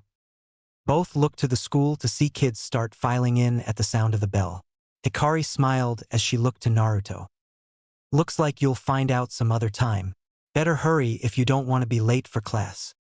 After finishing her sentence, she began making her way to the building. Naruto let out a sigh before he too started to the building.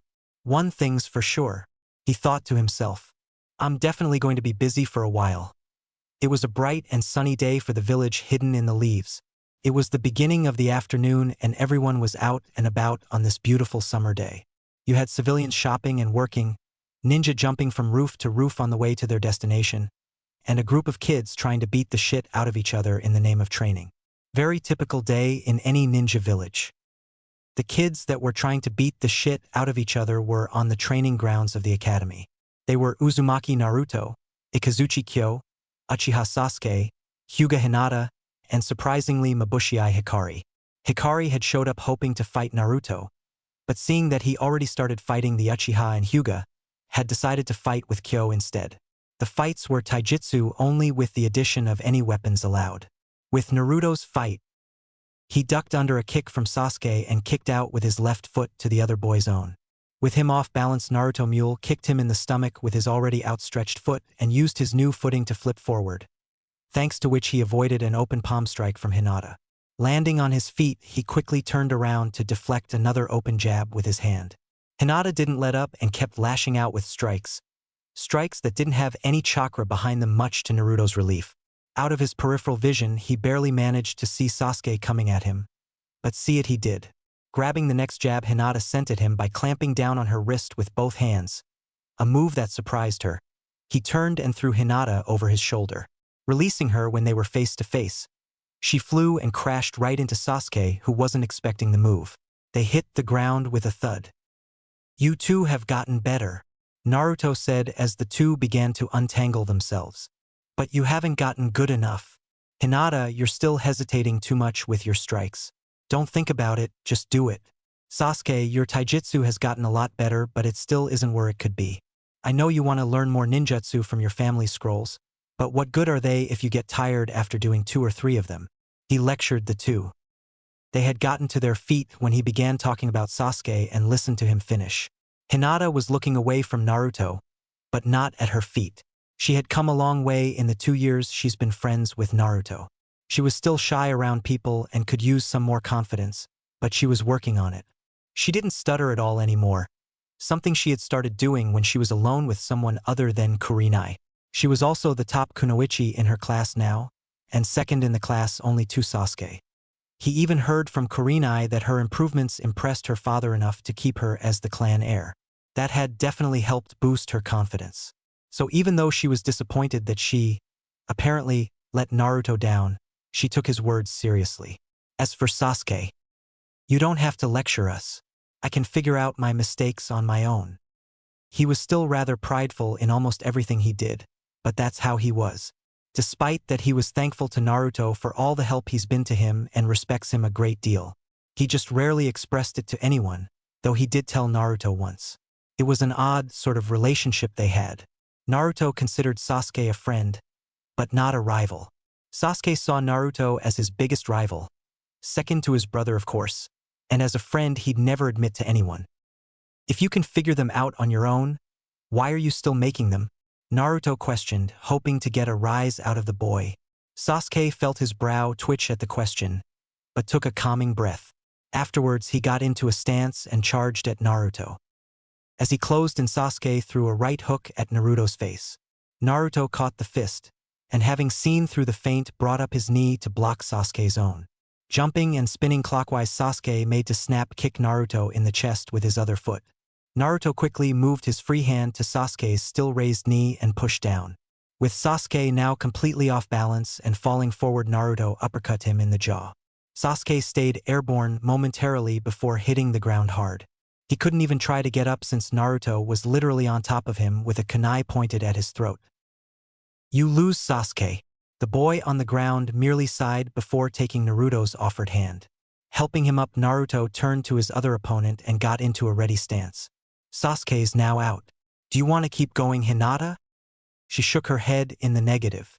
No. "We've been doing this for a while. That last charge was everything I had." Naruto got out of his stance and addressed them both. "You guys are getting better. It's getting harder to fight you both at the same time," he told them with a smile. Sasuke scoffed. "I'd rather fight one-on-one." He sighed here. "But I guess I'm not strong enough for that. Not yet anyway." He let a frown come across his face at this point. "I could though if you let me use my Sharingan." Naruto laughed, hearing what he considered to be Sasuke whining. "Maybe you could, but we can find that out some other time.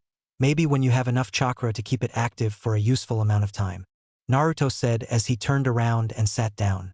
Sasuke pouted when he heard that, which caused Hinata to start giggling. Hearing that, he quickly wiped it off his face before addressing Naruto. "I've gotten better with it. I can dash." He was cut off by Naruto. "Shhhhhh, it's getting good." His eyes never leaving their view. Both Sasuke and Hinata turned to where he was looking and saw Kyo and Hikari break apart from each other after a deadlock. They stared each other down for a minute, which gave the two viewers a chance to look at them more closely. Kyo was wielding a pair of rather large daggers in a reverse position. The flat of the blades were against his arms and he was turned sideways. His legs were shoulder-length apart and one arm was in front of him while the other was in the back. There were also some of his throwing knives scattered across the clearing. Sasuke questioned him one time on why he used them instead of kunai. His answer was simple. "They're easy to make. You can use any scrap metal and make a half-decent, expendable knife. Besides, I can't make kunai. Getting the balance and weight right is really hard when you add the ring to it." It actually made a lot of sense when he thought about it. Hikari was wielding two kunai in her hands to match Kyo's daggers. Unlike Kyo though, she was in a completely relaxed position with her hands at her sides. It looked like she didn't have a care in the world. After a second, a grin formed on her face and she attacked. Kyo decided to meet her halfway with a smirk on his face as he flipped the daggers into a standard grip. They clashed as dagger met kunai in a stalemate. That ended fast though as Kyo began to push her back. Letting him have the advantage over her for a second more, Hikari stopped trying to push back. The result was Kyo off balance and falling towards her. She dropped to a sitting position and rolled onto her back while bringing her feet up. Her feet met Kyo's stomach and Hikari finished her roll. She launched Kyo straight at a tree as she landed on her feet. Kyo righted himself in the air and, using the tree like a springboard, went for his opponent from the air. She saw this and jumped back, avoiding his downward slash.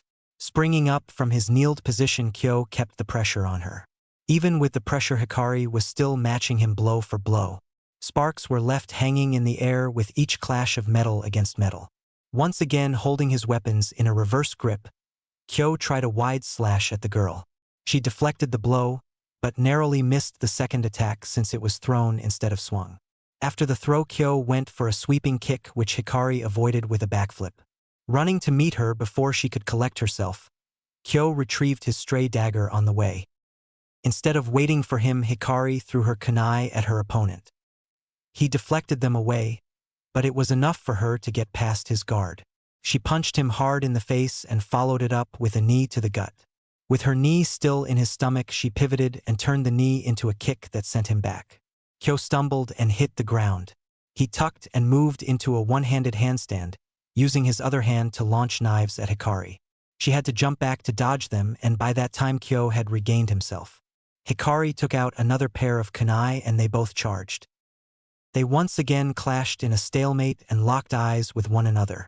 That was when Hikari shoved his right hand away and brought up her right foot.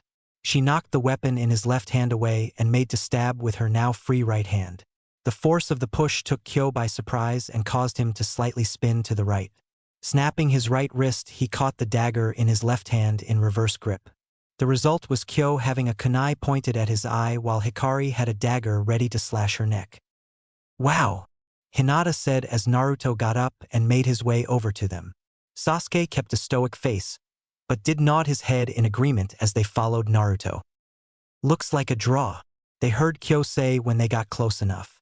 The two hadn't moved an inch since the last strike. Hikari's grin got a little bit wider. "You wish," she said as she dropped the kunai in her free hand and brought it up to her neck. Pulling down the neck of her red turtleneck shirt showed the choker of steel she was wearing. "Unless you think you had enough strength to cut this." "Damn, guess you win," Kyo said as he lowered his weapon and put it back into the sheath that was attached to a belt around his waist. Hikari did likewise and put her kunai in a pouch on her right hip.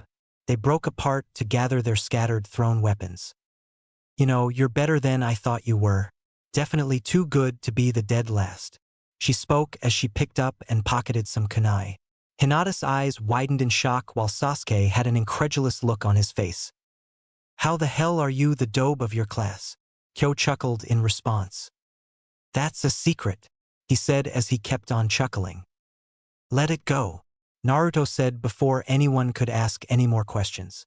"That's all you're gonna get out of him, so it's best to drop it. Besides, who cares if he's the dead last?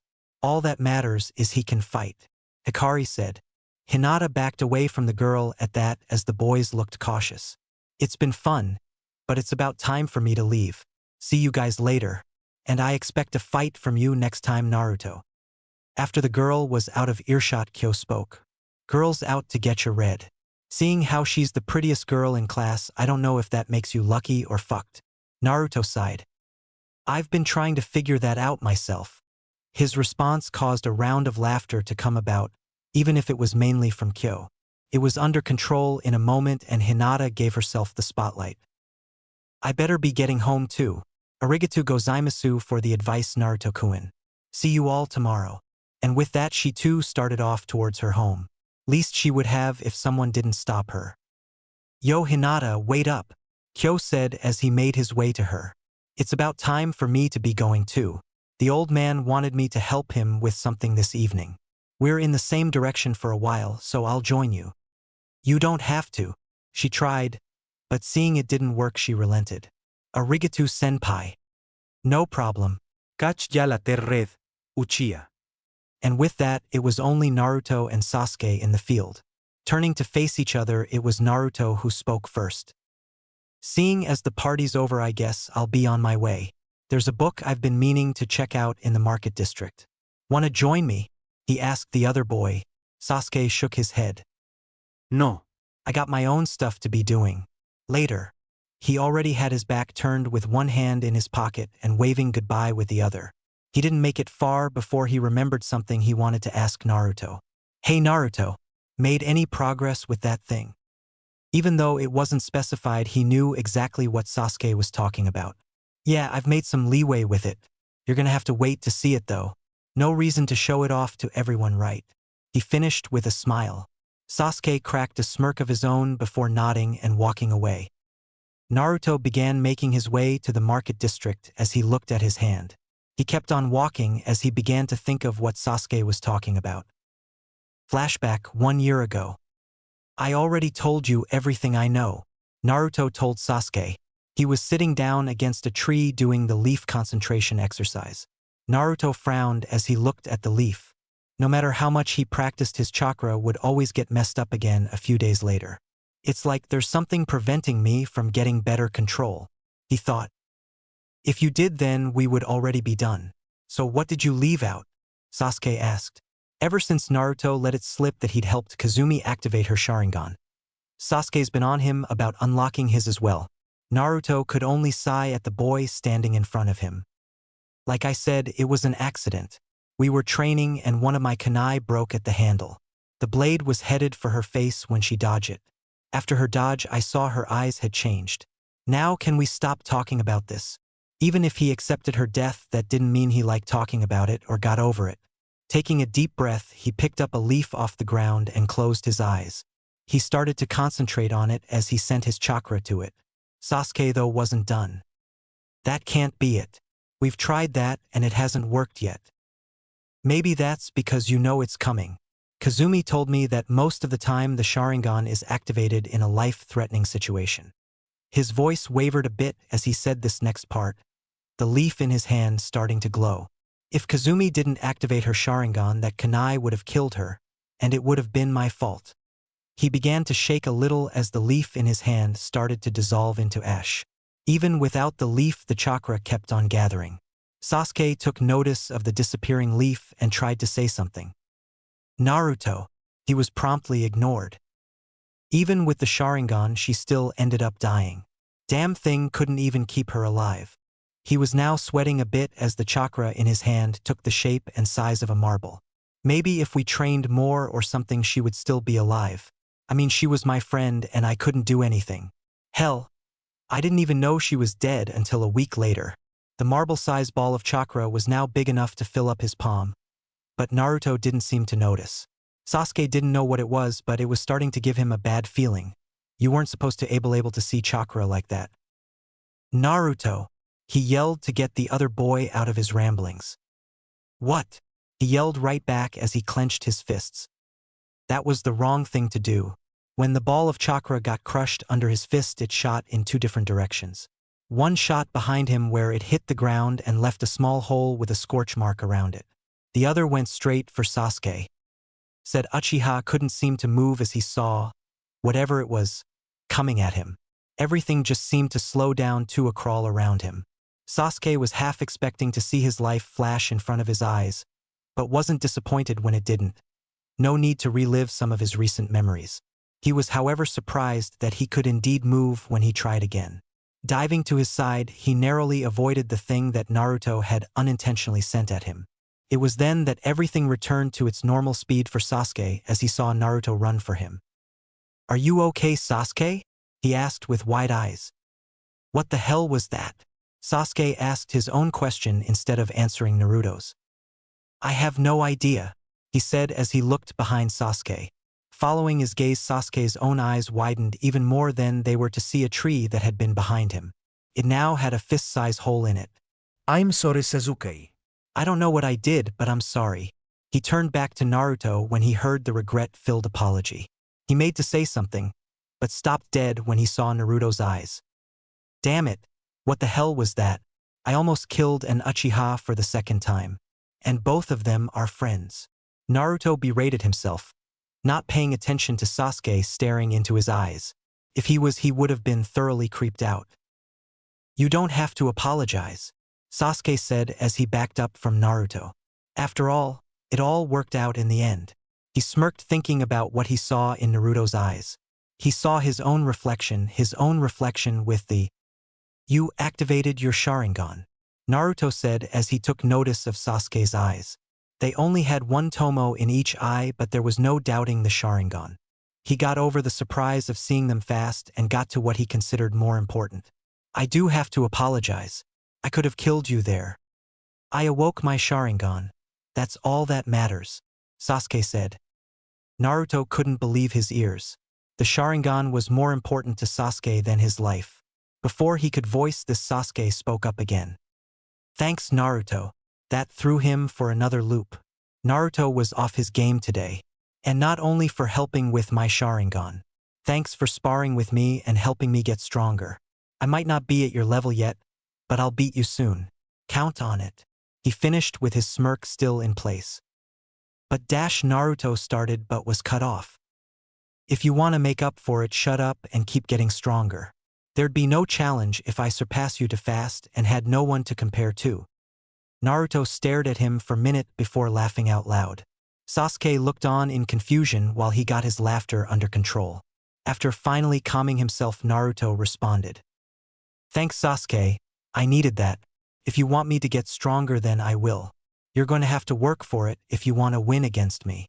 He had a smile on his face for the first time since this meeting of theirs began. "Wouldn't be fun beating you any other way," Sasuke responded as they clasped hands. Flashback end. Looking up, Naruto saw the bookstore across the street from the alley he was in. Putting any thoughts on his jutsu, the Sharingan, or anything else away for now, he focused on getting his book.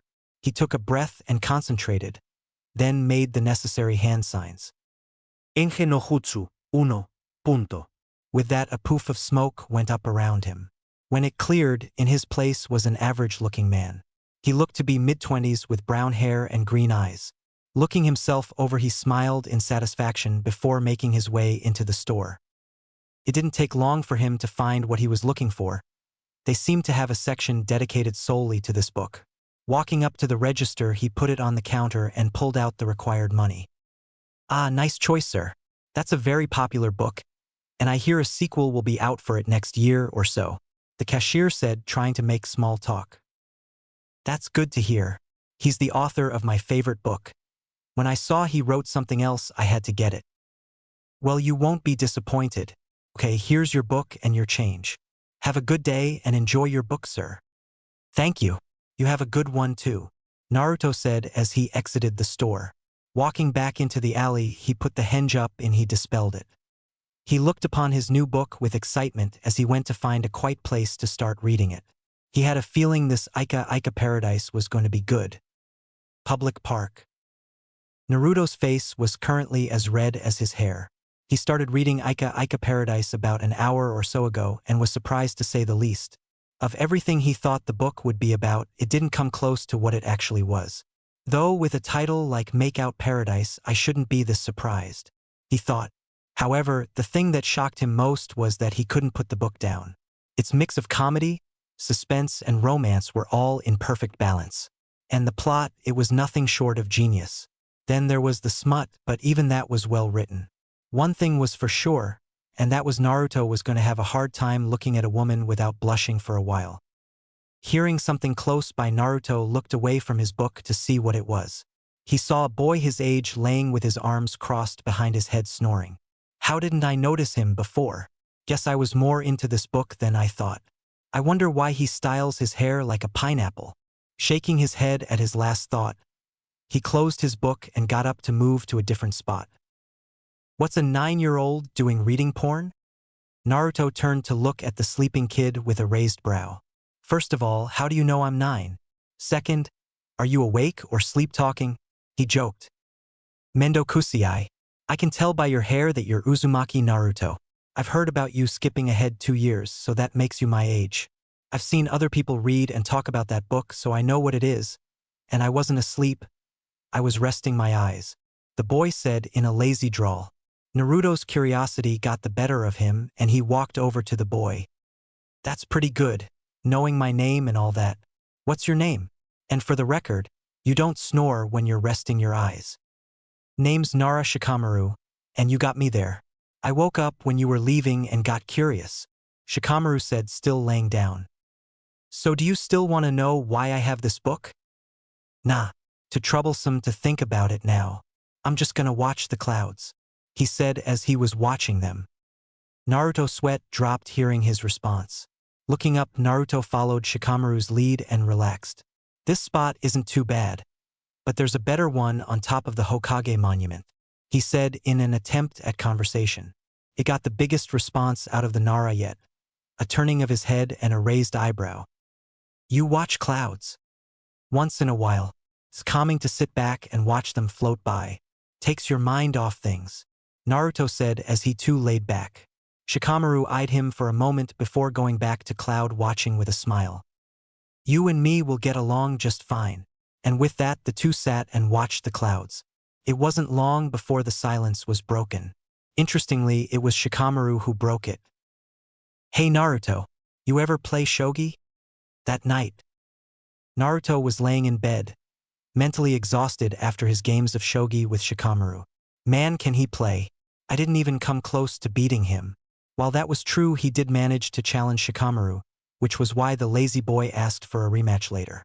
Naruto figured playing a strategy game would help him out later on, so he agreed. Now he was sitting on his bed, trying to think of an idea to his chakra problem. Even a full year later, he was still having problems with his control. He knew there had to be more advanced ways to work on chakra control, but his sensei wouldn't tell him how. He told him to wait till he became a genin to learn it. So here he was trying to figure out an alternative way to make it better. Maybe if I gather chakra at one point, but do it at different parts of my body. I'll find where the problem is. It's not a solution, but it's a start. With a plan in mind, he got to work.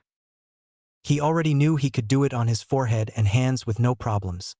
So he moved to his forearms and traveled up from there. Finding nothing wrong up to his shoulders, he tried his chest, right above his heart. It went just as well as everything else so far. Moving to his stomach, he realized he hit pay dirt. When he tried to gather his chakra at his stomach, it would start fine. However, it would quickly get disrupted and seemingly scatter throughout his body. Now that he found what he was looking for, Naruto wasn't quite sure what to do next. He could always go to someone for advice, or he could try digging a little deeper to find the problem himself. Deciding on the latter, he closed his eyes in concentration. He focused entirely on gather chakra at his stomach area and never noticed that everything around him had been drowned out. He visualized his chakra gathering and forced it to stay together. Took several minutes to do it, but he managed to succeed. Then he felt a water drop hit his head. Opening his eyes, they widened as far as they could when he saw his surroundings. It looked like an old sewer. There were cracked pipes overhead that crossed and tangled together as they carried something throughout this place, occasionally dripping their contents on the ground below. The walls were made of brick, but they were horribly cracked and looked like they would collapse at any minute as they ascended to a height that surpassed the pipes.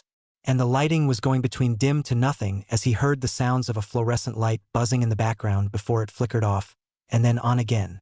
Odd thing was he couldn't find the lights anywhere he looked. Taking a step forward, he stopped at the splash and looked to see ankle-high water running through the hall he was in. How did I get here? Where is here? He questioned nobody. Thinking on it for a moment and not seeing any other option, Naruto trudged forward. The pathway he was in seemed to stretch on and on to the young redhead. After a while, the buzzing and dripping were starting to get on his nerves. It wasn't much longer till he reached a turn and took it. Crash. Looking back, Naruto saw the entrance he just entered from was now blocked off. Facing forward, he saw countless turns that likely lead to more pathways. They all seemed to be perpendicular to the path he was currently in. Turning to look at his blocked-off way once more, he made to punch it. This wall looked just as feeble as the previous ones. He never even fully pulled back his fist before something called him. It wasn't an actual voice or even a sound, but something was calling out to him. Something he couldn't resist. Naruto followed the calling. He turned left, right, straight, etc. It was a maze and he was somehow navigating it. He did take notice that the farther in he went, the better condition everything seemed to be in. After what seemed like an eternity, he happened upon a door. Feeling himself once again in control, Naruto thought about his options. I can't go back. I don't even know the way back. Plus that one way was blocked off, so I guess I have no choice. I got the feeling I'm going to regret this. Reaching out, Naruto opened the door and walked through. It wasn't another hallway, but a room. It was pitch black and Naruto could make out absolutely nothing. He took 2 steps in and light sprang forth. There were torches about every 5 feet. 5 feet across the room and 5 feet up to the ceiling. All the torches lit one at a time, but even with the light, Naruto realized he couldn't see the ceiling.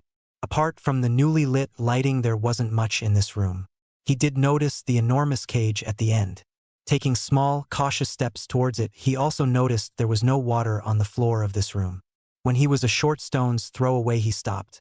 He tried peering into the darkness of the cage from his spot, because he wasn't getting close to a cage of that size without being able to see inside it. That's when he heard it breathing. No sooner did he take notice than a claw of some kind shoot out of the dark for him. Jumping back, Naruto skid to a stop in a ready stance as he stared at the claw. Hehehe. Not bad, Ningen. Your reflexes are like the simple primates you so resemble. A very deep and gravely voice said. Suddenly more torches, this time behind the cage, lit, and Naruto felt a feeling of primal terror he's never known before seep into his soul. In front of him was something that simply couldn't be. It was supposed to have been killed 9 years ago by the Yondaime, but he could see the 9 silhouettes flickering lazily about behind this monster. It was the Kyuubi no Yoko. But how? Naruto asked breathlessly. The beast let out some more dark chuckles as it brought its claw back into its cage. I knew your species had the thought process of a retarded squirrel, but to think you're this stupid. it said as it flicked one of its tails to hit the center of the cage where the two halves met. For the first time, Naruto took notice of the piece of paper holding the doors closed. His eyes widened as he read it. Seal. You're sealed within this place. Naruto never left his tense ready stance. Not that it would do much good. If by this place you mean you, then yes, I am. At this its eyes snapped open and it had a giant grin on its face. Naruto's breath hitched at that. He'd never seen such fearsome and bloody eyes, nor teeth over twice his size. What are you talking about? You're supposed to be dead. How can you be sealed in me? He was getting panicky now. Calm down, he told himself to no real avail. How truly pathetic you are, Ningen. You are a disgrace to those who came before you. Even they had some semblance of knowledge and power. What do you mean those who came before me? Naruto asked. Could this monster know his heritage? Sealing is in your blood.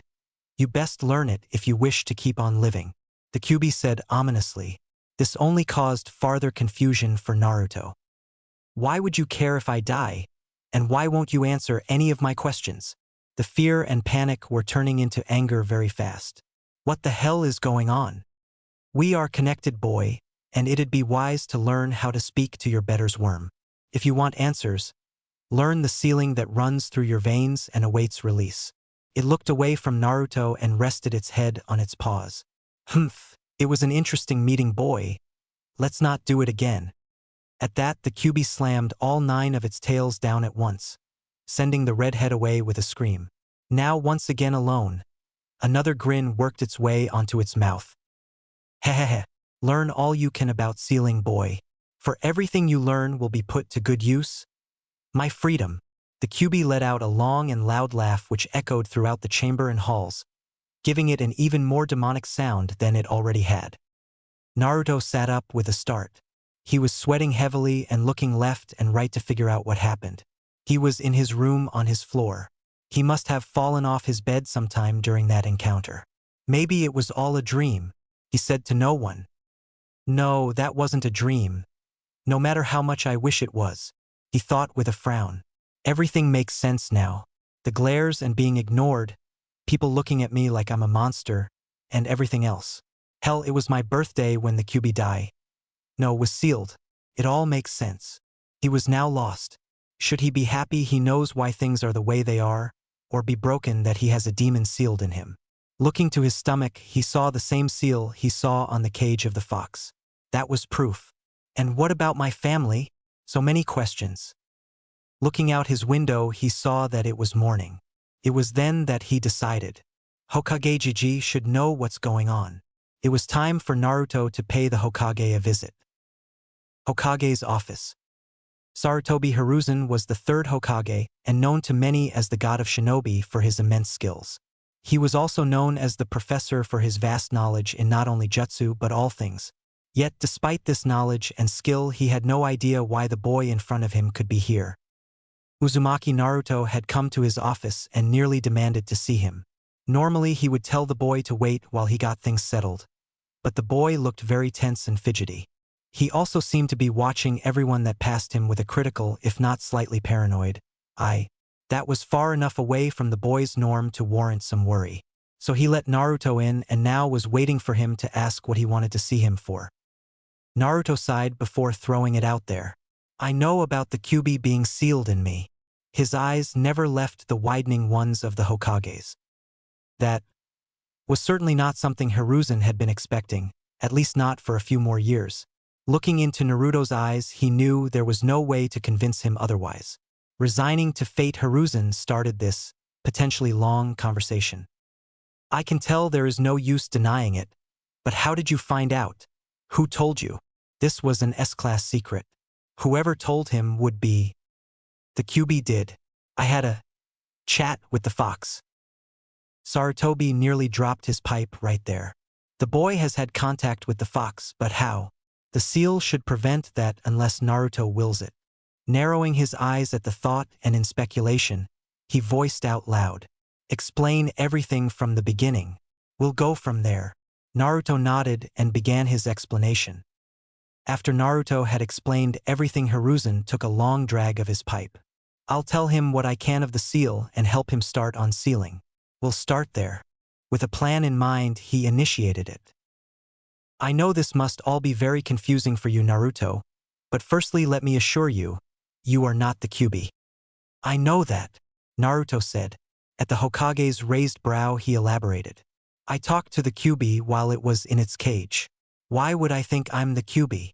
Hiruzen had to smile at the boy. You'd be surprised how some people react to having a demon sealed in them. Naruto had to give the Hokage that one. But with that out of the way, on to the reason the Kyuubi's sealed in you. I'm sorry to say, but it was just circumstantial. What do you mean? Naruto asked. The Kyuubi showed up out of nowhere and attacked us. We needed a newborn whose chakra coils hadn't been fully developed. You happen to fit that criteria. So, that's it. I was just the unlucky one, Naruto said with depression hanging in his voice. Are you mad at the yondaime for it? Do you blame him? Hiruzen wanted to see what was going on in the boy's head. Yes and no. Seeing the Hokage wait for more, he continued. It's because of him that people ignore me and hate me. He turned me into what I am, but he's the Hokage. He put the village first like a respectable Hokage should. I don't like what he did, but I can respect it. That put a smile on the Hokage's face. By the way, what am I? You said there were others with demons in them. What are we called? Jinchuriki, Hiruzen answered. Naruto winced at the name and he decided to move on. Now you said you wanted to follow the Kyuubi's advice. Can't believe I just said that. And learn about seals. At Naruto's nod, he continued. I can get you a beginner's book, but I must warn you. Never try to use any seals without someone with you. Seals are highly dangerous and can turn deadly at even the very smallest mistake. Is that clear? Crystal Hokage. After saying it, Naruto looked down at his feet, his bangs shadowing his eyes. Hokage, the Kyuubi said that sealing runs in my blood. Do you know anything about my family? He asked the question Hiruzen was hoping he didn't. Despite how much he wanted to, he knew he couldn't tell the boy. There was simply too much risk involved. Although, perhaps I could make a deal with him. I'm sorry, Naruto, but I can't tell you anything about them. And with that, he waited for the outburst. Why the hell not? Typical reaction to an orphan being denied their parentage. Your parents had many enemies. Do you wish to be responsible if one of those enemies decides to do something drastic? And it wouldn't be only you involved, but this village as well as your friends. That may have been laying it on a bit thick, but it got the point across. No, I don't, but he didn't know what to say. I have a proposition for you, Naruto. His full attention was on the Hokage once more. I'll tell you about your parents, but only when I think you're strong enough. When you become a genin, I'll tell you about your mother. When you become a chunin, I'll tell you about your father. How does that sound? Hiruzen finished. Despite it not being what he wanted, Naruto could see the Hokage was doing what he could. He was meeting him in the middle. Alright, I guess that's okay. But the second I move up a rank, I'll be here waiting, Naruto said. The Hokage let out a small chuckle. Of course, I'd expect nothing less. Now, about your chakra. I'm afraid there isn't really anything we can do about it. The Kyuubi's chakra is slowly being purified and added to your own reserves. It will keep growing but worsen your control, he said with some regret. There has to be something I can do. I can make an okay clone, but I doubt it'd pass. Unless I get better control, I won't be able to make a perfect one. Naruto tried to reason with the Hokage. Said Hokage thought about it for a moment before he had an idea. Alright, then I'll teach you a variation of the Bunshin no Jutsu, too. Think of it as an early graduation present. Hiruzen smiled at the boy's stunned expression. You're going to teach me a jutsu? Really? Yep, but you should know it will be hard. It's called the Kage Bunshin no Jutsu 3, and it's a forbidden jonin skill. Before you ask, it's only forbidden due to the amount of chakra it takes. Something I don't see you having a problem with, he explained. Thanks a lot, Hokage-sama, for everything today. Naruto smiled to the old man. He just smiled back and chuckled. Of course, Naruto. Come back in a couple days and we'll start with the jutsu. I'll also have a beginner's book for sealing ready. But remember what I told you. Just read. No practicing them without someone with you. Got it. See you soon, Hokage Jiji, and thanks again. With that, Naruto walked out of the office and made his way home. While he was walking, Naruto was thinking about things. He was the container of the Kyuubi no Yoko. The village knew about it and the Hokage knows about his parents. He felt betrayed at that one, but remembered his deal with the Hokage. He had a new jutsu to learn, one to finish, and had to learn sealing. 6 months till graduation. I got a lot to do, but there's no way I'm not passing. I'll pass and learn more about my family. Nothing's going to stop me. Graduation. A day people of any age strive and look forward to. A day when all your hard work and achievements are acknowledged and rewarded for the accomplishments they are. Everyone looks forward to this day. Unless you have your graduation test on the same day. This test, the one thing standing between success and failure, is the cause of much stress and panic amongst the student body. And since their future rides on said test, that stress and panic are quite justified. On the other end of this, though, are the confident students who know without a shadow of a doubt that they'll pass. Uzumaki Naruto was one such student. Now Naruto wasn't arrogant. He, for the most part, knew what he could and couldn't do. He knew the written material well enough, he knew how to throw kunai and shuriken, he knew how to fight with taijutsu only, and he knew he could do the jutsu portion of the test. So all in all, he wasn't worried. In fact, he was currently reading while waiting for his name to be called. Oi! How can you be so relaxed at a time like this? Aren't you at least a little nervous? Turning to the voice, Naruto saw it was Fumiko. He answered quick so he could get back to his book. No, not even a little. I knew all the material on the written part, so I know I did fine. And everyone saw their results for the weapons throwing and taijutsu. All that's left is performing the 3 jutsu, which we both know. So relax, you probably did just as well as I did. Naruto's eyes never left his book. I don't think anyone did that good. You're most likely going to be Rookie of the Year, but thanks for the vote of confidence. She smiled at him. Looking at his book, her eyes narrowed in suspicion.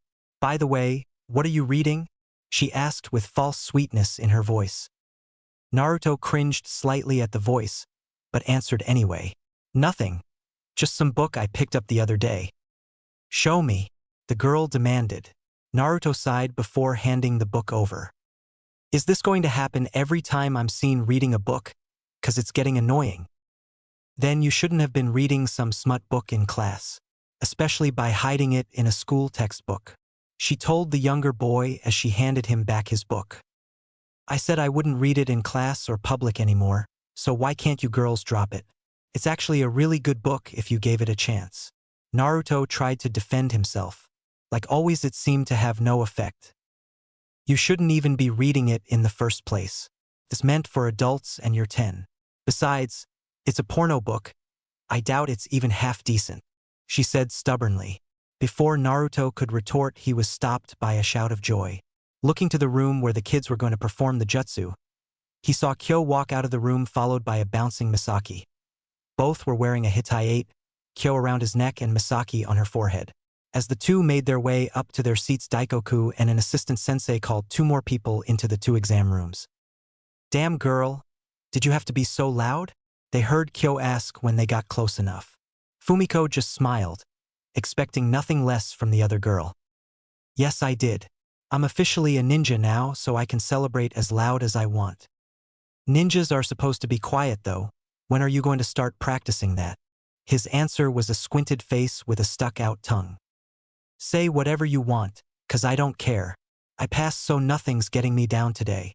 By now the 2 had made it up to Naruto and Fumiko to take their seats next to the 2. Let her have her moment. It's not like it's really all that surprising. I mean, what did you expect? Fumiko spoke up for her green-haired friend. Please, you're just defending her, so you don't have to defend yourself when you do the same thing when it's your turn. Judging by the head turn and slight blush, Kyo hit the nail on the head. Oh, shut up, was her witty response. Shinsui Fumiko. Hearing her name, she looked and saw her sensei waiting for her. Taking a deep breath, she got up and made her way up. Don't worry, you'll do fine. Turning back, she saw Naruto smiling at her and couldn't help but return it. With her spirits slightly lifted, she continued on to her test that she was going to pass. When she closed the door to the room, Naruto looked at his other two companions and addressed them. Congratulations on passing, guys. I knew you could do it. He had put his book down when Misaki came up. Fumiko and the other girls could get annoying with their demands to check his books, but they'd eventually let up. Misaki, though, was relentless even after proving it wasn't Ika, so he decided to save himself some hassle. Kyo smirked and Misaki put on a huge smile. Of course, it was a piece of cake, Kyo said a bit arrogantly. Thanks, Naruto-kun. At first I wasn't sure if I could do it cause when I was up there about to do the jutsu I dash. Hey Kyo, why are you wearing your Hitai 8 around your neck? I know people wear it differently, but it is called a forehead protector. Naruto asked by cutting Misaki off. He liked the girl, he just didn't feel like hearing her ramblings today. Judging by her interest in the new conversation, she didn't mind either. Hey yeah, why are you wearing it like a choker? Kyo shrugged his shoulders as he answered. I'd rather protect my neck is all. I mean, you take a kunai to the head, you're gonna die instantly. You take a kunai or slash to the throat and you'll die slowly and probably painfully if they don't hit that major vein. I'd rather die right away than slowly. The two just stared at him after his explanation. That's not really true. You could take a slash to the head, or the weapon might not have had enough force to pierce your forehead. Those wounds could hurt just as much as a neck injury, Naruto told his friend. True, but if they're aiming for the head and hit, you're more likely to die. At least that's what I think. Kyo elaborated. Misaki was fiddling with her Hitai 8 since hearing both boys talk about this subject. I wonder where I should put mine. Taking it off, she tried putting it on several random places. The two boys watched as she tried it as a choker, belt, armband, leg band, and as a blindfold. The two sweat dropped at the last attempt as Misaki took it off and looked at it rather intently. Oh, I can't decide it. What do you guys think? Personally, I liked it as a blindfold best, Kyo joked before receiving a slight jab to the arm courtesy of Naruto. Don't listen to him. You originally had it on your forehead, so you obviously liked it there.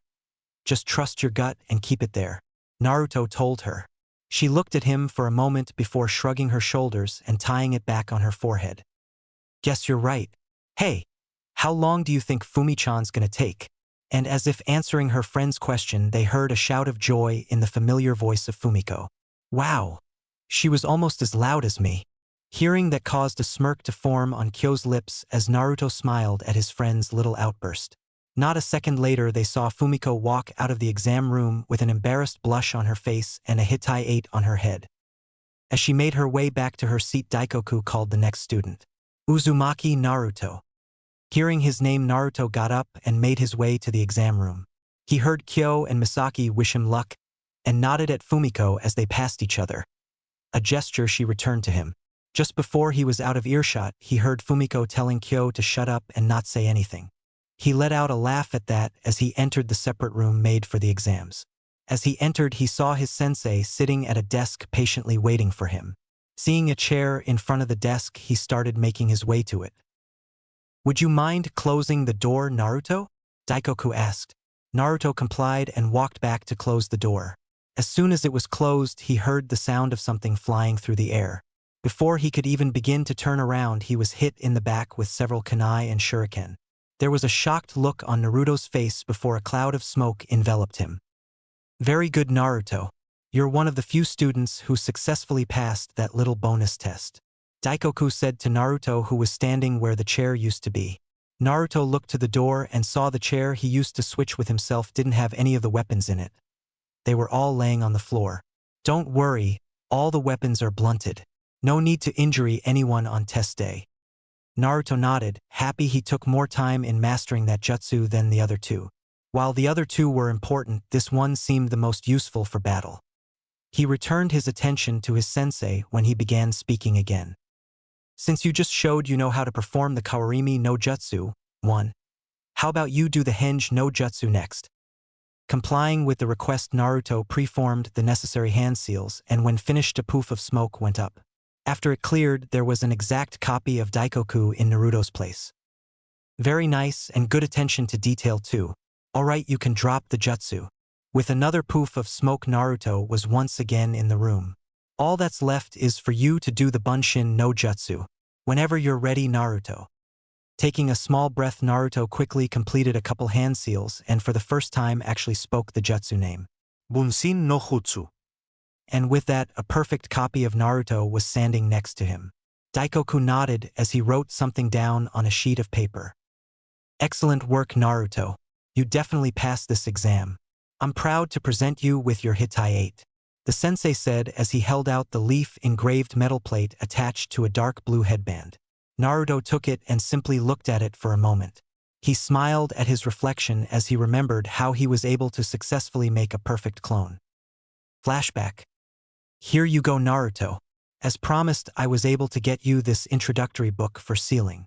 The Hokage said as he handed the book to Naruto. Arigatou Hokage Jiji-sama. Naruto replied back. It had been a couple days since their talk and Naruto got a message to come to the Hokage Tower to see the Hokage. As he held the book, Naruto could hardly wait to start reading it, but he restrained himself as he looked at the Hokage expectantly. Hiruzen, for his part, managed to keep a straight face as Naruto stared at him. Is there something else you need, Naruto? He questioned with suppressed mirth in his voice. Naruto blinked before responding. You said you were going to teach me a jutsu, the Kage Bunshin no Jutsu, as an early graduation present. Yes, I did. But what does that have to do with anything? Hiruzen asked around his pipe. Naruto narrowed his eyes as he tried to figure out what the Hokage was doing. You said you'd teach me a jutsu when you were going to give me this book. Yes, I did. But that still has nothing to do with any of this. He answered smoothly. Now, for as smart as Naruto is, he was completely lost. Sarutobi sighed. Sit down, Naruto, and I'll explain things. Naruto did as he was told and waited for the Hokage to begin. Tell me, Naruto, do you know the definitions of graduation or technique? Only slightly thrown off by the question, Naruto answered. Graduation is when you successfully finish a class of study, and technique is a skill or skills used to accomplish something. The Hokage nodded his head in approval. Yes, that is more or less correct. Now tell me what you consider the move from a genin to a chunin as. A promotion. Naruto answered. He honestly had no idea where this was going, but didn't want to interrupt his leader. You're right, and that's the answer anyone else would give too. Despite that, try looking at it like this. When you're a genin, you're starting at the very bottom and working your way up. You get placed under a jonin sensei to help you learn and become stronger. However, there are two main things jonin try to teach and pass on to genin. They are teamwork and leadership. Only once a genin shows satisfactory results in displaying both leadership and teamwork skills is that genin allowed to move up in rank. Basically, a teacher helps you study and learn how to be a ninja, and only when you finish learning what they have to teach are you considered finished with that rank. That is when you are allowed to move up to the next level, or graduate, one may say. The Hokage finished. Naruto looked completely dumbfounded. As much as he wanted to argue back, he couldn't. Despite not liking it, what the Hokage said did make some sense. So you never planned on teaching me the jutsu? Oh, I plan on teaching it to you, just not now. Maybe when you're chunin, or perhaps when you graduate to jonin. I haven't decided yet, Sarutobi said with a small smile. Naruto frowned at the Hokage. It almost looked like he was enjoying this. But you said you'd teach it to me when you gave me this book. How are you going to explain that? If the Hokage was going to play this game, the least Naruto could do was try and trip him up. Did I say I'd teach you the Kage Bunshin no Jutsu, or did I just say jutsu? Hiruzen waited as Naruto realized what he himself already knew. I said we'd start the jutsu, but I never specified what jutsu. Jutsu translates to technique or art, and you yourself already told me that a technique is a skill or skills used to accomplish something, such as the art of deception, something highly used by ninja. So you did this to teach me something they're already teaching at the academy. I don't see a point in this, Naruto said. He was peeved at this whole situation. He was looking forward to learning that jutsu. Before he could continue on, though, Sarutobi spoke first. There most certainly is a point, Naruto, the Hokage said with such seriousness that it took Naruto by surprise. Did you not find it odd that I said I'd teach you a ninjutsu when you were having problems with chakra control? Well, he was cut off before he could continue. No, you didn't. You heard about a chance to learn a new jutsu and that became the focus of your mind. You didn't think about how ninjutsu could in any way help with control, or how it could be an early graduation present when there is always a chance you may fail. You simply followed my words exactly how I intended them to be followed. He said, his face more serious than Naruto had ever seen it. Then what should I have done? Why shouldn't I listen to the Hokage, the leader? Naruto asked. You should look underneath the underneath. He let out a sigh here and suddenly looked a bit older to Naruto, though still every bit as serious and slightly frightening. Listen, Naruto, in this world of ours there is almost always an ulterior motive. We are shinobi and we live in the world of shadows, so you should expect nothing less. And it's because of that that we always have to look over our shoulders, especially you. Because I'm a Jinchuriki, it wasn't a question.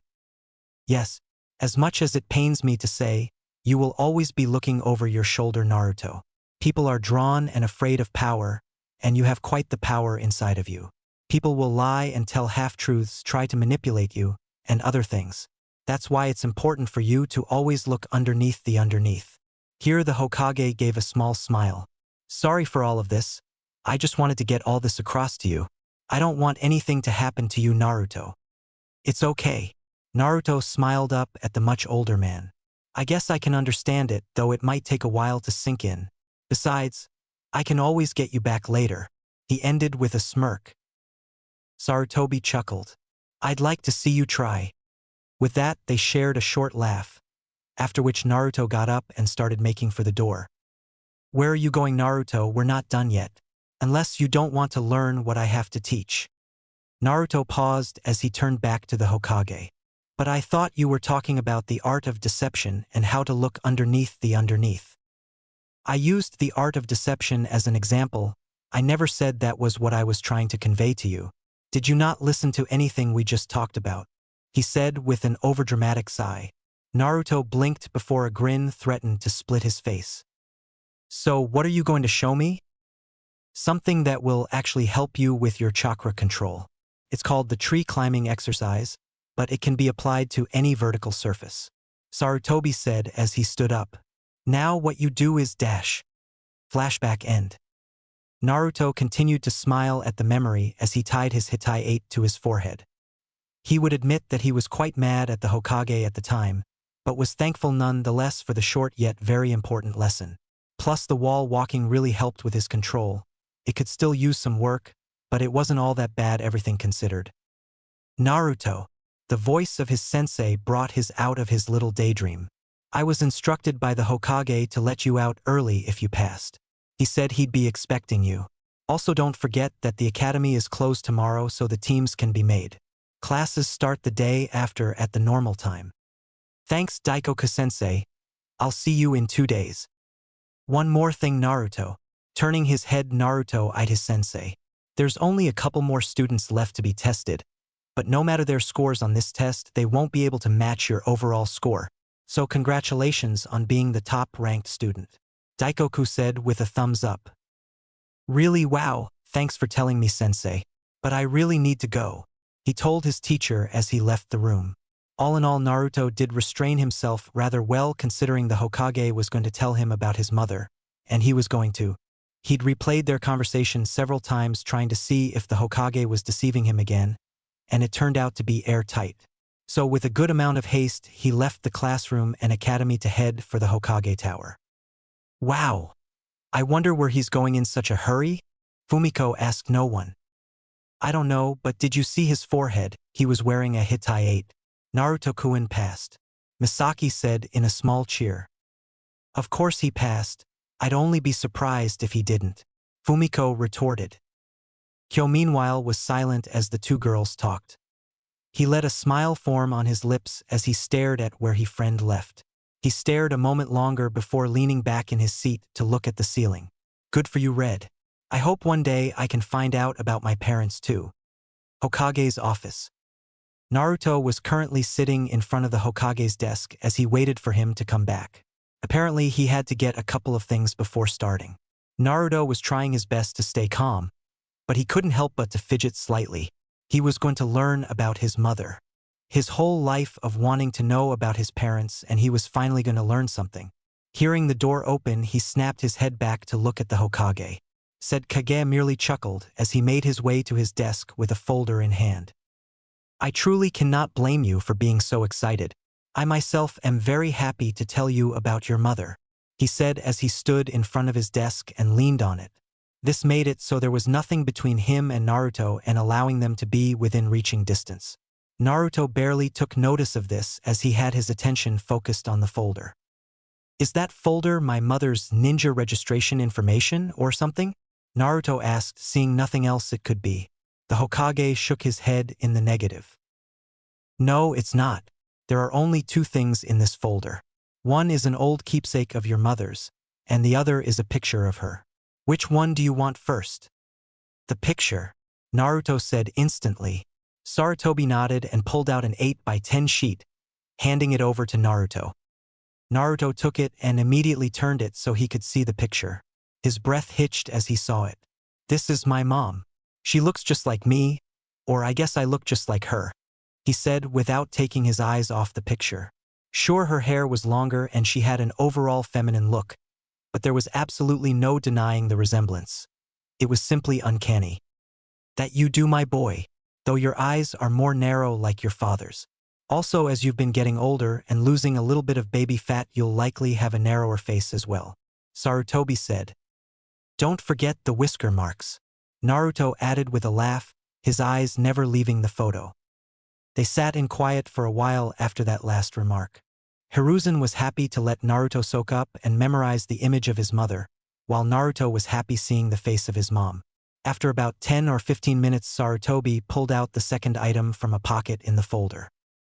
Your mother wore this every day that I knew her, he said as he handed the item to Naruto.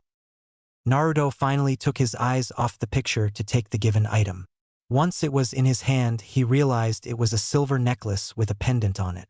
The pendant was aquamarine in color and the shape reminded him of that spiral he saw on all the flat jackets. At the center was a perfect sphere the size of a marble that had a thin cylindrical bit coming out the side of it. The cylindrical piece wrapped around the sphere twice, leaving some space between them, and connected on the second loop with the first one. It's a spiral, Naruto said rather lamely. Sarutobi laughed. I think they were going for a whirlpool, but I guess spiral works too. What else would you expect from an Uzumaki? Naruto kept switching his gaze between the photo of his mom and her necklace before keeping it on the picture. Sarutobi smiled at the red head, but let out a sigh before speaking. Naruto, I want you to tell me something. Do you find anything odd with this situation? He asked the boy.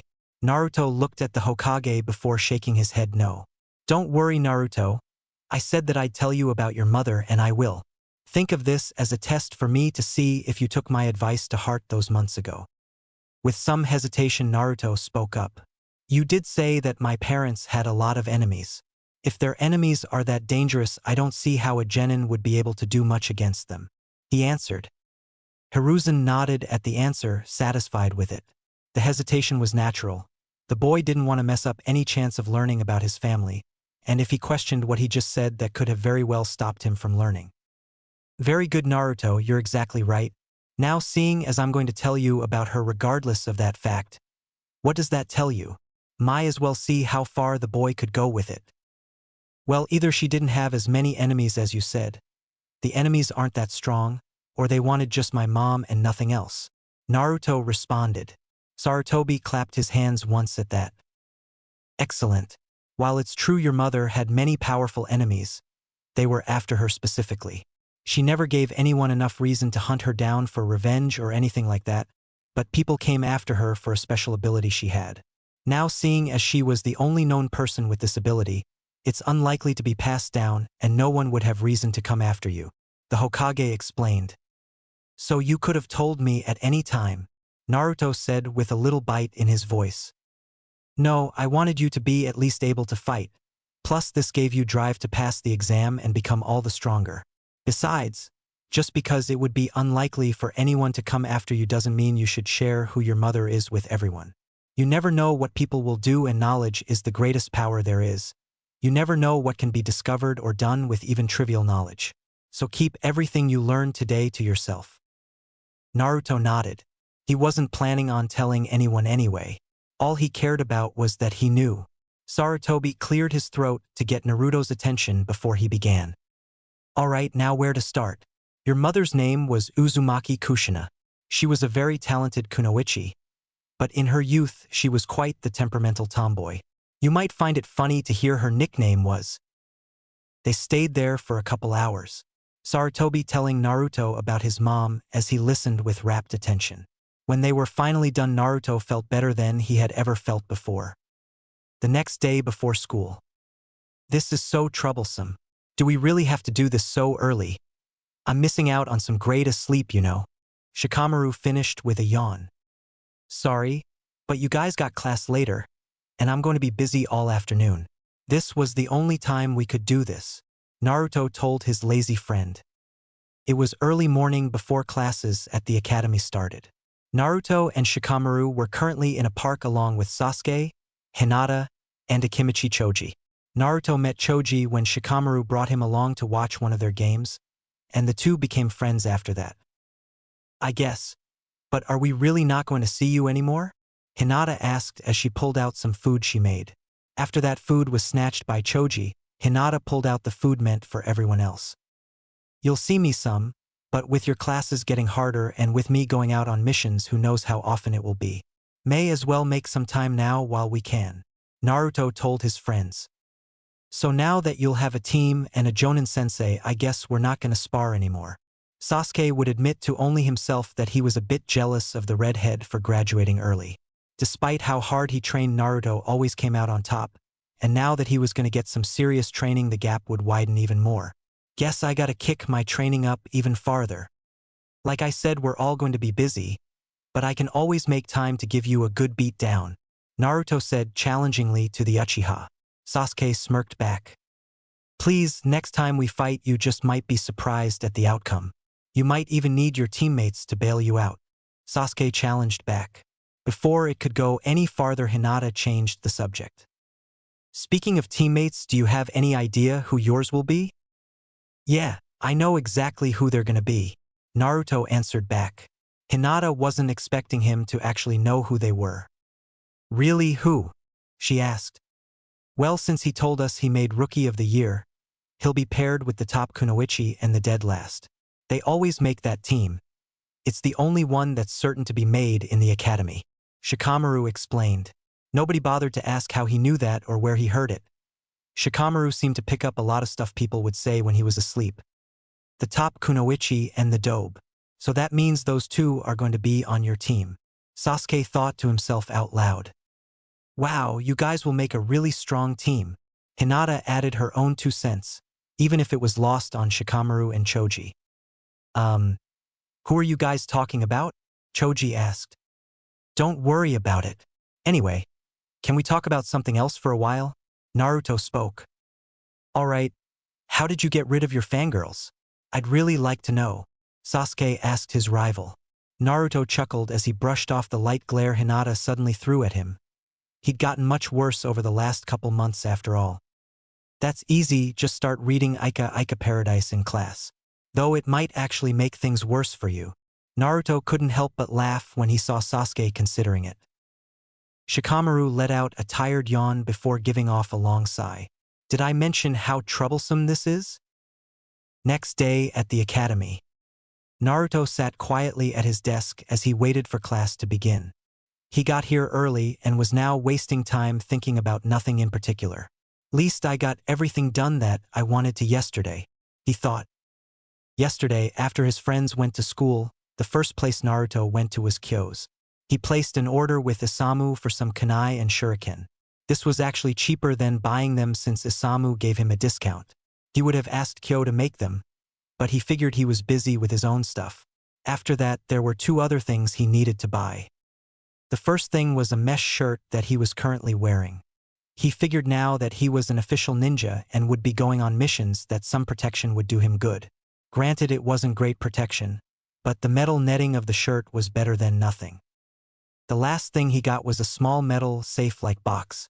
As much as he wanted to wear his mother's necklace, he didn't want to risk losing it. So he got this to place that and anything else he highly valued in there. Of course, that was after he took it to the Hokage so he could apply a seal or 2. Naruto was the one to apply the seal with the Hokage overseeing it. Truth was Naruto could have done it himself. Sealing just seemed to come easy to him, but he promised the Hokage to practice and apply under a watchful eye, so he was gonna. You seem to be daydreaming a lot lately. Anything up? Snapping out of his thoughts, he turned to the speaker and saw Kyo sitting next to him. Taking notice that most of the students were now in class, he answered his friend. Nothing particular. Guess I'm just excited about being a ninja. And of course your talk with the Hokage has nothing to do with it. Well, maybe a little. Naruto smiled. Kyo didn't press about any specifics, and for that Naruto was happy. Guess he could understand his situation being a fellow orphan. Okay class, listen up. Daikoku spoke, gaining everyone's attention. I know you're all excited to get out of here and start your ninja career, so let's make this quick. Oh yeah, I totally won that. The whole class looked to the back door where the shout came from. Unsurprisingly, they saw Misaki dancing a victory dance in front of Fumiko, who just entered. For the last time, we weren't racing. Why would you even think we were? Fumiko asked, exasperated. Hearing someone clear their throat, the two girls looked to see their sensei with an annoyed look on his face. If you two wish to continue, then be my guest. Just don't be surprised when I forget to call your names. The two quickly took their seats after that, with Fumiko sporting an embarrassed blush. Nodding in satisfaction, Daikoku continued where he left off. Now, as I was saying, I'm going to list off your teams, and after a small speech your new senseis will come to pick you up. Now let's begin. Team 1 will be Nakashima Yuko, Hayashi Osamu, and Sakamoto Riku. Your sensei will be Hatake Kakashi. Team 2 is Shinsui Fumiko, Kajuin Misaki. Everyone heard and ignored the high five from the back of the room. And Sarito Daichi. Everyone once again ignored the noise from the back. This time it sounded like someone pounding their head against wood. Your sensei will be Ishida Takaru. Naruto felt for the two. Daichi was still as irritating as he was 4 years ago. He still tried to get Naruto in trouble by blaming pranks on him, and tried to pick a fight every chance he got. He was honestly happy he wasn't on his team. Team 3 Team 3 is my team. A voice interrupted from the door. As one, the class looked to the speaker, who was a young woman who had nearly every guy hoping they were placed on Team 3. The woman had violet hair done up in a short, spiky ponytail. Her eyes were a pupil-less light brown, and her Hitai-8 was on her forehead. She was wearing a mesh bodysuit that went from her neck to her thighs, and over that she had a tan overcoat and a dark orange miniskirt. She completed her look with shin guards, a blue belt-like sash, and a snake fang pendant on a thick cord. Daikoku sighed. You're very early, Anko-san. Were you waiting for this moment or something? Nope, that was pure coincidence, Anko said. She took a quick scan of the room before she spoke again. As I just said, I'm in charge of Team 3. So Uzumaki Naruto, Mabushii Hikari, and Ikazuchi Kyo are to meet me at the dango shop within the hour. Don't be late, she warned before making a hand seal and disappearing in a cloud of smoke. The three aforementioned students looked at each other before shrugging and making their way to the door. After the three left the classroom, they walked in silence until they exited the building. Before they could begin talking about being teammates, though, Kyo asked a very good question. Did she mention which dango shop she was going to be at? Flashback earlier today. What?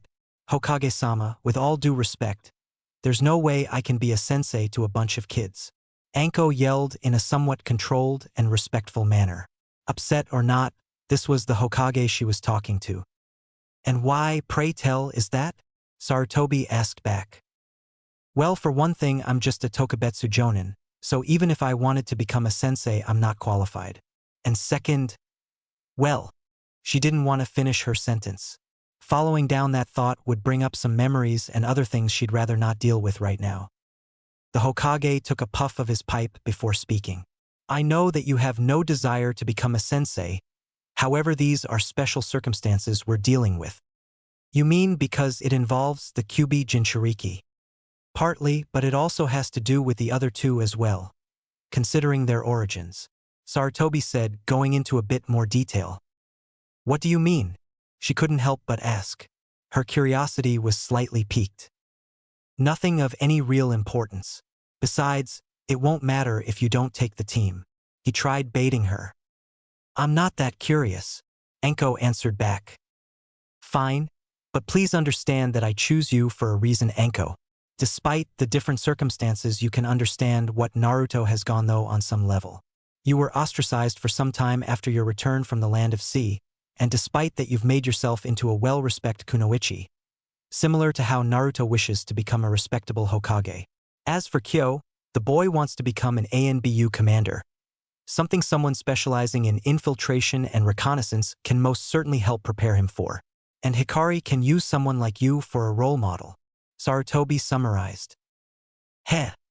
Sorry, but I don't think I'm role model material, Enko said. Really, it was the only fault she could find in his explanation. So long as someone breathes, they are a role model. All our actions and behaviors that can be viewed, heard, or discussed make everyone, even the undesirable, role models. Besides, you are a strong and loyal kunoichi, which in turn is more than some people can say, Sarutobi stated, completely killing off her argument. But I don't exactly have the best experiences with the whole teacher-student situation, she admitted as she stared at her feet. Memories of a time she'd rather forget and of a man she deeply wished to kill flashing in her head. You are not Orochimaru. You won't make the same mistakes he made with you. There is a lot you can teach these children, and anything you need help teaching them, I or someone else will gladly help you with. Enko, you may not be the most qualified, but you are the best person for this. But she was cut off before she could begin. Fine, I didn't want to, but I guess I have no choice. Mitarashi Enko, I hereby order you to become the sensei of Team 3. Is that clear? I understand, Hokage-sama. I'll do my best, Enko reluctantly said as she bowed to the Hokage. Sarutobi let out a sigh from around his pipe. Sometimes we must face our demons in order to conquer them. This will help you just as much as it will help them. After you test them, and if they pass, I'll tell you the last reason I picked you to do this. If they pass. She was under the impression that they were going to pass no matter what. There are to be no special treatments with Team 3. They can pass or fail just like all the other teams. Though they will be tested fairly, right, Enko? He asked the woman. Hi, Hokage-sama. She paused here as she got a questioning look on her face. How am I supposed to test them? Sarutobi shrugged. Any way you wish. If you want a suggestion though, I'd suggest the bell test. Survival training that pits them against each other with 2 bells and the promise that whoever doesn't get a bell goes back to the academy. He suggested. Enko got a thoughtful look on her face before a grin worked its way onto her lips. Survival training and bells. I can work with that. Is there anything else, Hokage-sama? No, you are dismissed, he said. With that, Enko made her way out of the tower and to the academy to pick up her new students. Flashback end. Enko released a sigh as she stopped thinking about her conversation with the Hokage. Honestly, she was still pissed off about having to teach these kids. She was no teacher and she never wanted to be one, but orders are orders. She picked up and ate another stick of dango as she continued to wait for the new graduates. Really, a part of her wanted to make a big spectacle out of the thing. Bust into the classroom with kunai flying and try to scare the shit out of them while showing just how awesome she was, but she couldn't muster up the energy to do it. She just couldn't get it out of her head that she might actually be teaching these kids, becoming their sensei. At least I'll get to have a lot of fun during their test. Oh, it's gonna be a blast, she thought with a sadistic smile on her face. Seeing a couple kids out of the corner of her vision, she turned to see they were her new students. Well, they actually made it on time. Taking the minute it would take the 3 to reach her, she looked them over.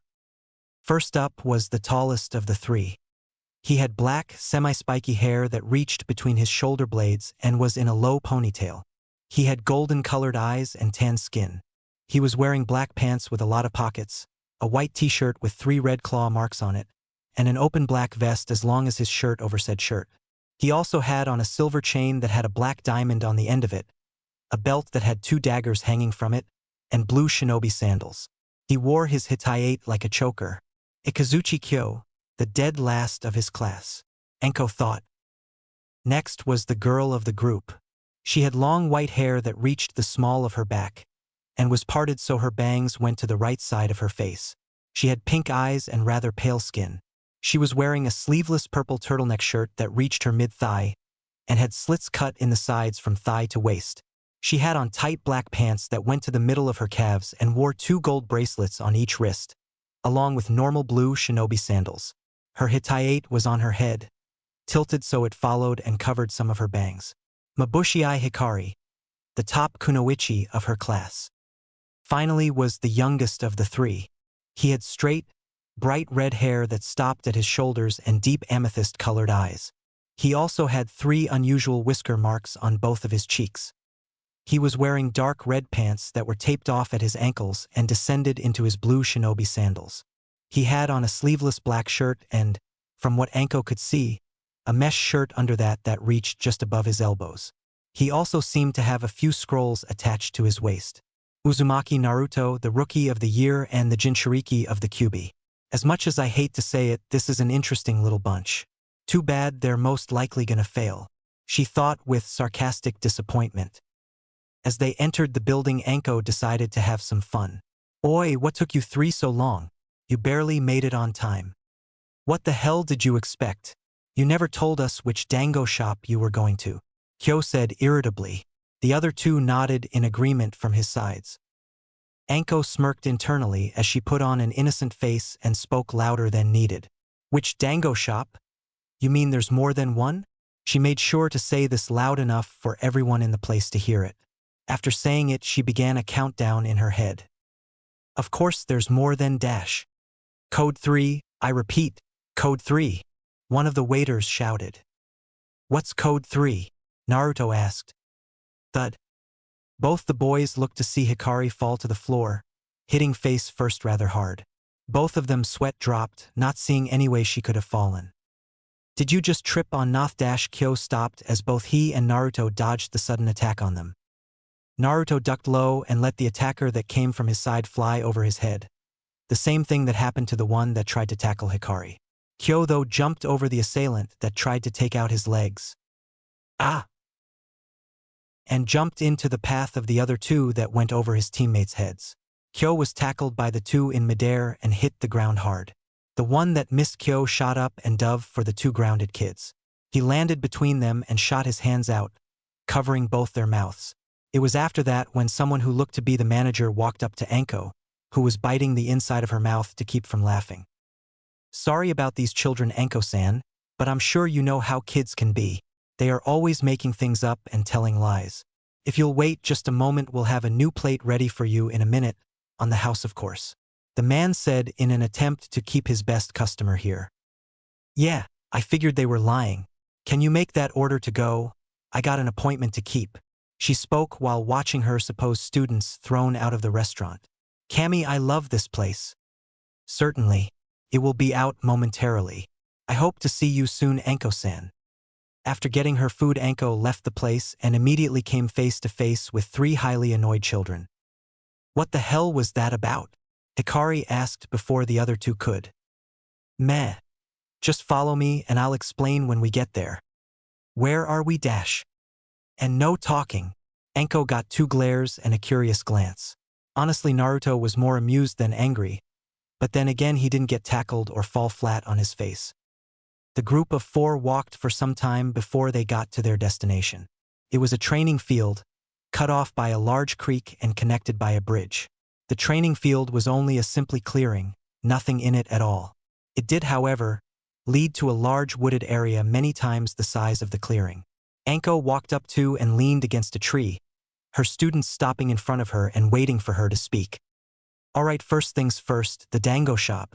Basically, I told them that I loved their food and was happy the village had at least one dango shop.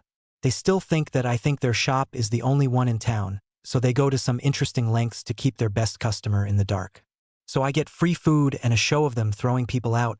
A lot of fun, really. She finished with a big smile. None of the 3 were sure what to say to that. I know. My amazing skills have let you speechless. But don't worry, you don't need to talk. We're not going to do introductions anyway, so there's no need for you to, Anko said. Why aren't we doing introductions, Anko-sensei? Naruto asked. Because you're not my students yet, and seeing how you might not be at all, there's no point in introducing ourselves. As she said this, Anko dropped her smile for a serious look. What do you mean we're not your students? Hikari asked with narrowed eyes. Did you really think a test as easy as the one you took earlier was all there was to be a ninja? That test was just to weed out the weak from the hopeless. It's the senseis the kids are assigned to that decide the strong from the weak of that bunch. So until you three pass my test, you're not genin, you're not even ninja. Enko explained. That's bull. Kyo started but was stopped by Naruto. So all we have to do is pass your test and we truly graduate. What's the test? Naruto said as he kept his hold on Kyo. Enko smirked. You'll find out tomorrow.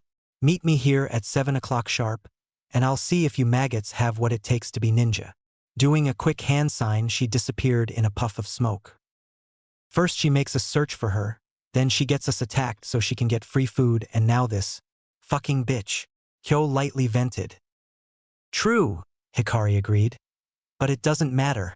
She decides if we pass or not, so we gotta play by her rules. For now.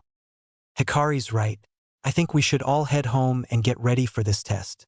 We have no idea what the test is, so we've got to be prepared for anything. Though seeing how she said about finding out about our strength, it will likely be a fight, Naruto told the other two. Seeing them agree with him, they all made to go their own way and get ready for tomorrow. Hey Red. As Naruto turned to him, Kyo continued. Isamu told me to tell you that your order is ready for pickup, so stop by any time to get it. Thanks for the heads up. I'll head there in an hour or so. Later, with that, he walked off. Now alone, Kyo took a look around before looking into the woods. A smirk erupted on his lips. I'll prepare all right. Come test time. She won't know what hit her. He thought as he got to work. Training field. 7 a.m. next day. Team 3 was about to take a test that was going to determine if they became official ninja or not. A test where they could pit their might against a jonin and see how they compare. A test where they had no idea as to what it was. Yet despite all that, the team of 3 was rather relaxed. Naruto was leaning against the railing of the bridge reading Ica Paradise once again. Hikari was laying on the rail as she lazily tossed a kunai in the air and caught it, while Kyo was sitting down cleaning his daggers. All in all, a pretty laid-back setting regardless of the all-or-nothing test about to be administered. It was this scene that Anko happened upon. I'm surprised. No bickering or arguing. Plus they're on time. Good first impression. She thought as she walked past them on the bridge. As they looked to her, she told them to follow her. Once all 4 were in the clearing, Anko pulled out 2 bells and began explaining the test. What we are going to do is the bell test. What this survival training entails is all 3 of you trying to get the bells from me at any cost, using all your tricks to do so. Whoever doesn't get a bell gets sent back to the academy. Anko said with a big smile on her face. Wait, so you mean there's no way for all of us to pass? Kyo asked in surprise. Hikari looked equally as confounded while Naruto adopted a thoughtful expression. This sounded suspicious to him. Anko chuckled. Maybe there is, maybe there isn't. I haven't decided yet, she said as she unexpectedly pulled out a 3rd bell. Looking all 3 in the eyes, she threw each of the kids one of the bells. They all blinked in surprise as they caught them. What was the point of that? Are you just gonna pass us? Hikari asked in suspicion. You see, we're not doing the normal bell test, we're doing the Mitarashi version of it. Her smile not only got bigger, but a bit sadistic as well. All 3 students felt a chill go up their spine at the look. Now don't get me wrong, Anko continued. The original bell test is okay, but it's not great. If you wanted to, you could sit it out and go back to the academy by choice, or piggyback off your teammates. My version, though, is real survival training. What happens is you each get a bell, and your goal is to keep that bell in your possession the whole time. Here's the kicker. You gotta keep it away from me. So you'll essentially be hunting us, Naruto said in realization. Bingo Gaki. I'm gonna be coming at you hard, and you gotta keep the bell safe. If you lose your bell, you can always try to get it back or take a teammate's. If you don't still have a bell in a couple hours, then you fail. Also, if all 3 of you lose your bell, you all automatically fail immediately. This is a no-holds-barred, so have some fun. I know I will. Anko's smile never wavered as she began twirling a kunai on her finger. I'll give you 3 till the count of 10. 2, 3, 10. On that note, she whipped out her left hand and sent a wave of kunai at the 3. They all jumped back to avoid them, but when they saw the exploding notes attached, they scattered as they lost sight of each other in the ensuing explosions. When the smoke cleared, only Anko was left in the clearing. She scanned the trees and beyond them, not seeing them, but seeing their tracks in the different paths they each took. Oops, my bad. I forgot to tell you I'd be counting based on reverse alphabetical order. She laughed to herself. Deciding on a way so none of them would get lonely, she went through a few hand seals. Tsuchi Bunshin no Jutsu, 2. From her left, 2 clones rose out of the ground. Biting her thumb and going through a few more seals, she slammed her hand on the ground. Kuchiyose no Jutsu, 3. A poof of smoke later, and there were 3 10-foot-long snakes on her right. Nodding to herself, the real Anko took the middle one as her clones went left and the snakes went right. With Hikari. Currently, she was sitting in a hollowed tree thinking about her situation. She was alone right now and being chased by a jonin that was trying to get a bell from her. While she could ditch the bell, there was no guarantee she'd be able to get it on time for later. She thought of swallowing it, but once again the problem of getting it later came up. In the end, she pocketed it and left her hiding spot. Considering it's a jonin we're up against, I don't see outrunning her as a possibility. She also probably has ways of going after multiple opponents, so that leaves confronting her as the best option. She grinned at the thought. If nothing else, she would get one hell of a fight out of this. Hearing something to her right, she quickly pulled out and threw a handful of shuriken. They hit nothing but trees since there was nothing there. Frowning because she knew she heard something, she was barely able to make out the sound of hissing before jumping into the air and grabbing a branch. Looking down, she saw the biggest snake she'd ever seen land on the ground after it missed her. Pulling out a kunai, she aimed to kill the thing with one well-placed shot. She never got the chance as she gave a yell of surprise and pain before falling to the ground. The second she landed, she leapt back to distance herself from the snake on the ground. Looking up, she saw another snake in the tree with a little blood on its fangs. It had bitten her left arm. Hoping the animal wasn't poisonous, she threw the kunai still in hand at the one that bit her. It missed as the snake slithered away and onto another branch. Trying to keep that snake in her sights, she pulled out another handful of shuriken and threw them to keep the grounded snake at bay. It didn't work as the snake dodged them all and made its way to her. Focusing her attention on the snake, she pulled out a kunai as it lunged at her. Hikari redirected it with the blade and gave a slash to the side of its mouth. She wasn't fast enough, though, to dodge the tail of the serpent as it passed by and tripped her. As she hit the ground, the snake in the trees descended and coiled around her. As it was tightening around her, a cloud of smoke enveloped them, and in Hikari's place was a log. Appearing from behind a tree, she did some hand seals and attacked. Katon, Housenka no Jutsu, 4. Bring her hand to her mouth, she shot several fireballs towards the 2 snakes. 2 of the fireballs hit the snake coiled around the log, the kunai hidden in the flames keeping it stuck to the wood as it caught fire. The snake spasmed, trying to get free before it dispelled with a poof. The rest of the flames went towards the second snake. It kept its distance from the flames that hit the ground, going out as they did. What the serpent wasn't expecting was Hikari jumping through the flames of the burning log and grabbing a hold of it. Hikari swung the snake around and threw it onto the flaming log. She threw some shuriken at it for good measure and watched as they hit. Hey, that wasn't too bad. Next time I hope it's something more challenging than snakes though, she said with a grin. However, that grin was quickly replaced with a look of surprise when another snake emerged from the ground directly behind her. She didn't even have a chance to turn around before it wrapped around her and bit into her left bicep. Feeling a pain run through her leg, she looked down to see the snake she recently threw with its fangs in her calf, shuriken still embedded in its skin. Her vision started to get blurry as she fell to the ground. Damn, they are poisonous, she thought as she was dragged away. With Naruto. Naruto was torn. He wasn't sure if he should go help his teammates or not. On one hand, there was safety in numbers, but that isn't necessarily true this time since doing that would make all of them a bigger and easier target to find. On the other hand, staying separated made it easy to pick them off one by one. Then there was the bells. He couldn't let Anko get it, but he also had to have it when she said the test was over so he couldn't hide it. Thinking on it for another minute, Naruto made up his mind and made to go find his teammates. They could strategize and bounce ideas off each other on how to handle and overcome this test. He started heading in the direction he saw Kyo head in last, since he was closer than Hikari was. He made it a fairly good distance jumping from branch to branch before he was forcibly stopped. He saw the punch coming and was able to dodge it, but unfortunately he never saw the kick until after he was hit. He flew towards the ground as he righted himself in the air and landed in a crouch. Snapping his head up, he caught sight of not one, but two Ankos. A clone jutsu. Which one's the clone?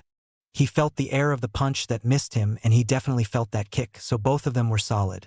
He didn't get any more time to think on it since the two attacked.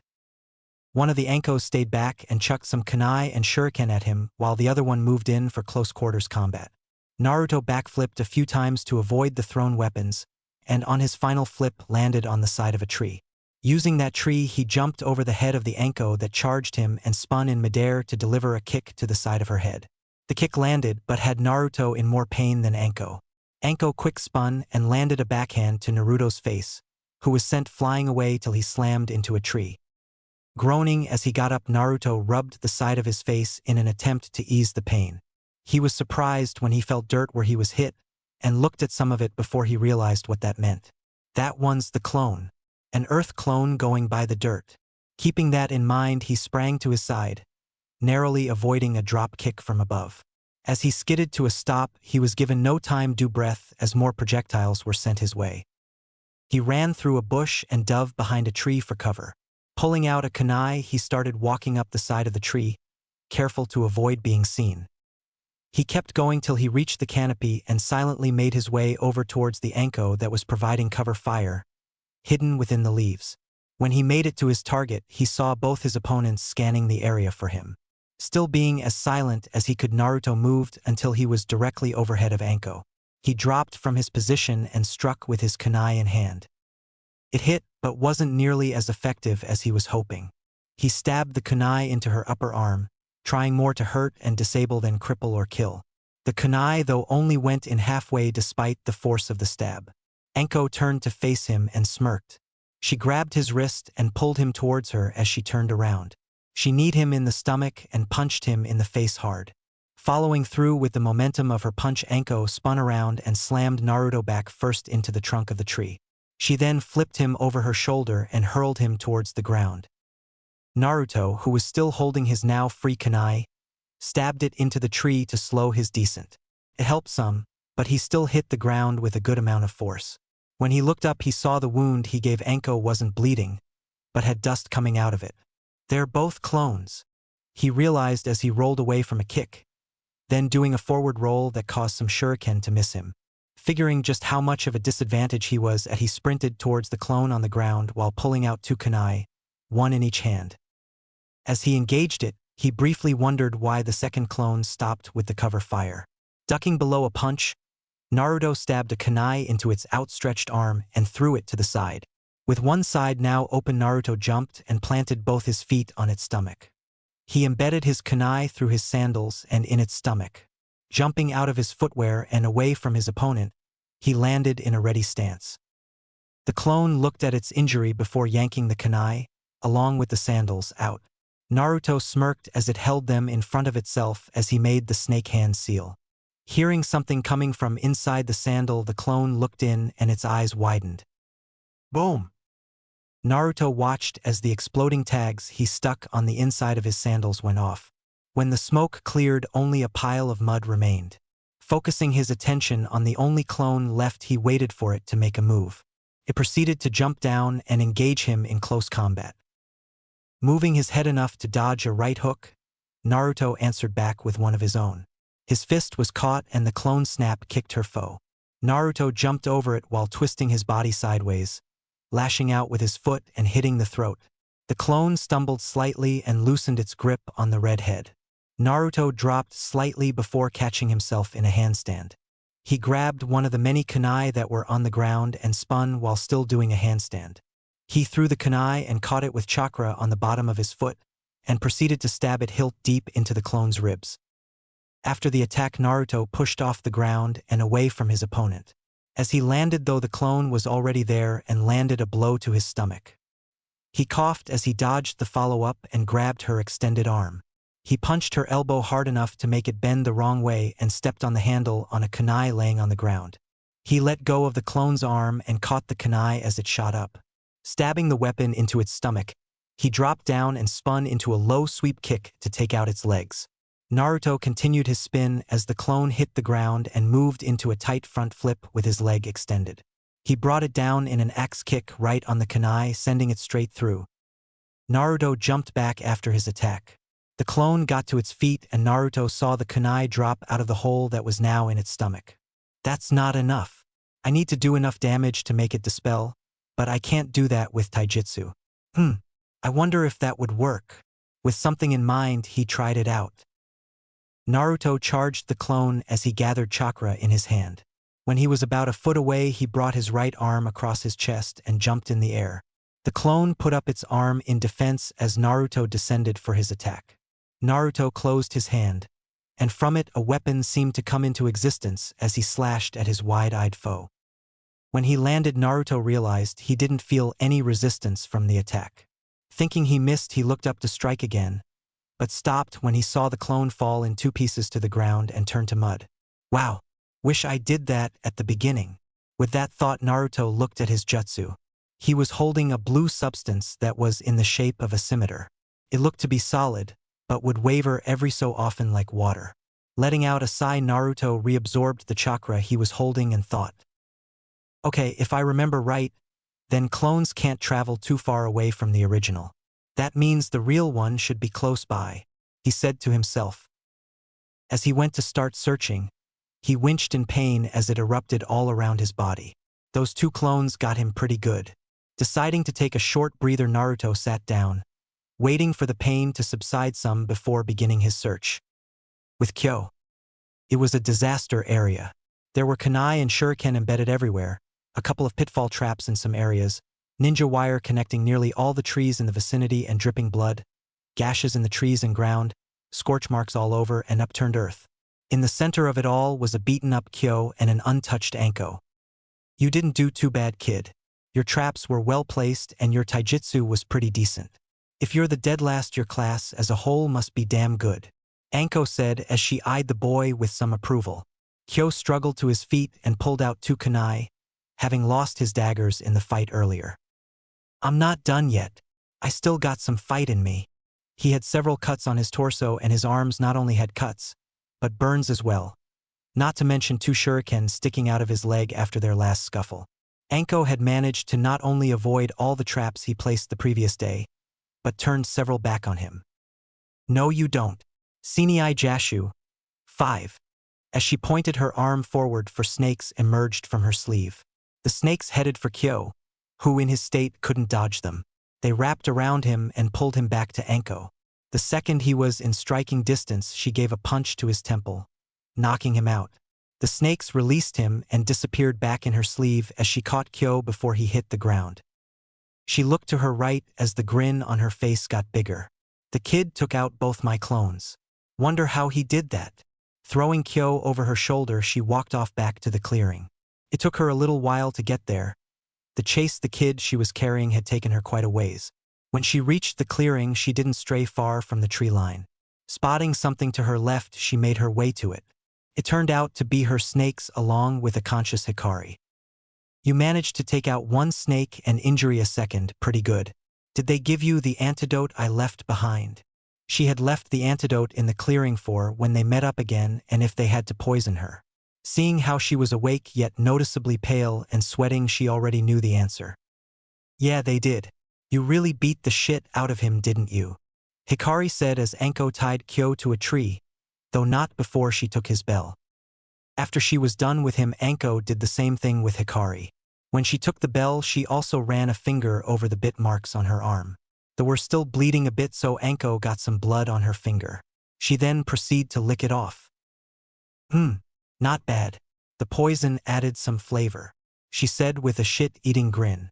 She stood up and pocketed the 2 bells. 2 down and 1 to go. You guys guard these 2. I'm gonna look for the 3rd. The snakes nodded as she walked off. So they stayed like that for a while. Hikari attempted several times to yell Kyo awake, but the endeavor bared no fruit. After a good 20 minutes, there was a rustling sound coming from behind them.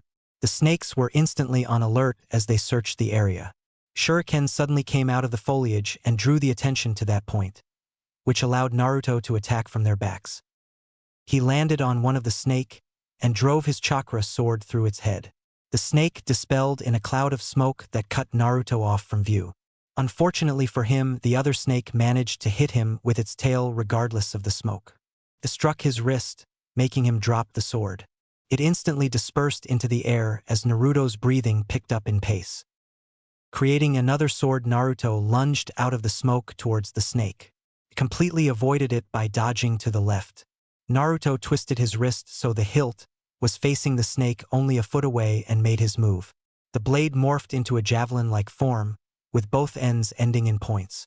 One of the ends pierced the snake when it was formed, forcing it to dispel.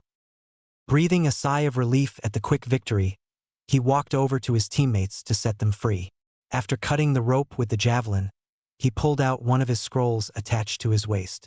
Opening it and running some chakra into the seals, some alcohol and bandages popped out.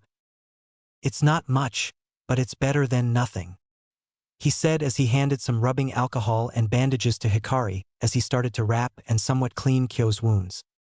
Hikari decided to hold off on asking about the jutsu he was using. She instead bandaged her own arm and leg. The bites might have been small, but better safe than sorry. After treating their wounds as best they could, they tried waking Kyo. Took a couple minutes, but they managed in the end. "So what's the plan? Afraid I ain't gonna be much help to you guys though, seeing how all my traps went off," Kyo said with some regret. "Don't worry about it. Besides, I've been thinking about this test and think I have a plan. It might cause us to fail, but Anko-san won't win either," Naruto offered. "Sounds good to me," Hikari and Kyo said simultaneously. Naruto nodded. "Okay, we just have to figure out a way to expose the bells she has on her. Any suggestions?" Naruto asked. They all thought for a moment before Hikari spoke up. "You guys got any more ninja wire and rubbing alcohol?" Seeing them both nod in the affirmative, she grinned. "Then I got a plan." With that, she began explaining the plan. It was only 5 to 10 minutes later that Anko casually strolled out of the woods. Walking into the clearing, she saw Kyo standing by himself, staring her dead in the eye. Anko raised a brow in response before looking around and pointing to herself. "You waiting for Lil Olmi? Why, I am flattered," Anko said playfully. Kyo smirked before throwing several shuriken in her direction. Anko dodged them all with ease, and wasn't the least surprised when Hikari jumped out of the foliage to attack her. Anko pulled out her own kunai and traded blows with her for a bit. Hikari accumulated several cuts in that brief time, but after seeing that they were between two specific kunai, she backed off. That slightly surprised Anko, but let it happen as she jumped back to avoid another thrown volley from Kyo. When her back met resistance, she glanced back to see a net of wire between two trees. Then she smelled something. "Is that alcohol?" she wondered before hearing an intake of breath. Looking to the sound, she saw Hikari with her hand in front of her mouth as she spit out many fireballs. The fireballs hit a couple kunai placed in front of the trees, and the wire connecting them to said trees caught fire. It traveled up the wires and to the wire between the trees. Anko was trapped. Seeing Hikari performing the jutsu again, Anko decided to fight fire with fire. Doing her own hand seals, Anko brought her hand to her mouth as the fireballs neared her. Katon, Goukakyu no Jutsu, 6. Exhaling the large fireball, Anko never noticed Kyo throwing a bottle at her flame. It was for that reason she was shocked when her fireball exploded, sending flames everywhere. She jumped through the fire, high enough so she could clear the flaming wire. She wasn't expecting Naruto to be standing on the side of the tree waiting for her. She narrowly avoided his slash by bending and turning sideways in midair. She wasn't able to dodge his follow-up, and was hit with a sword that appeared to be made of chakra. She got her first injury of the day with that hit, a long cut to her shoulder. Her eyes widened when she saw kunai heading her way. Sinai Jashu. The snakes hit and bit into the ground, pulling Anko down. She managed to dodge all the weapons, and when she landed the jutsu ended. She was barely able to get up a defense when Hikari pounced on her. Naruto entered the fray as Kyo continued to provide cover support. Anko was able to dodge Naruto's attacks, parry Hikari's, and avoid Kyo's. She wasn't sure for how long she going to be able to though. I'm putting an end to this. When she got a moment, Anko threw down some smoke bombs. Naruto and Hikari backed off since they couldn't see her anymore. In the smoke, Anko had just finished her jutsu. Doton. Dachu Igyo. 7. She was already fully underground by the time the smoke cleared. Damn, where'd she go?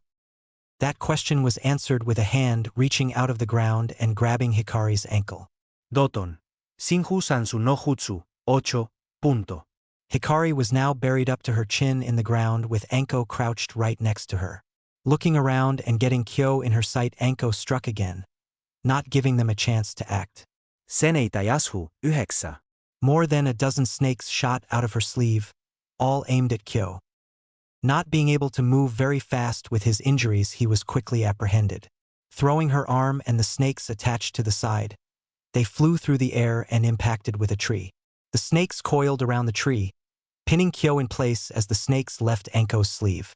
Still in her crouched position, Anko turned her attention to Naruto. That was good.